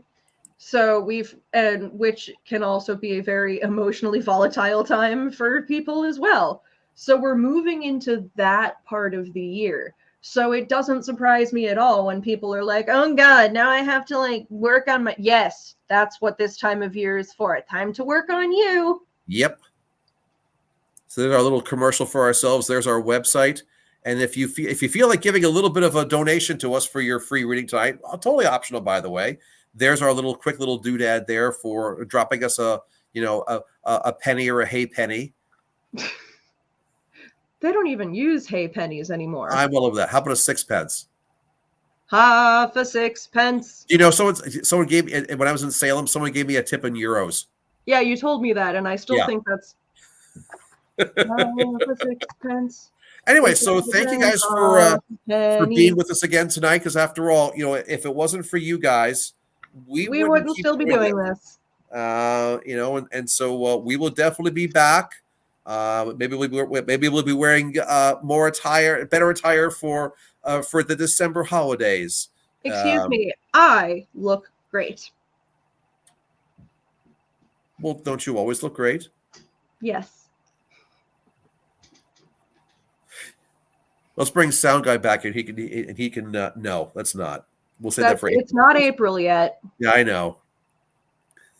So, on that note, this isn't going to sound nearly as good as when we're together, but merry meet, merry part, and merry meet again. And we will see you next month.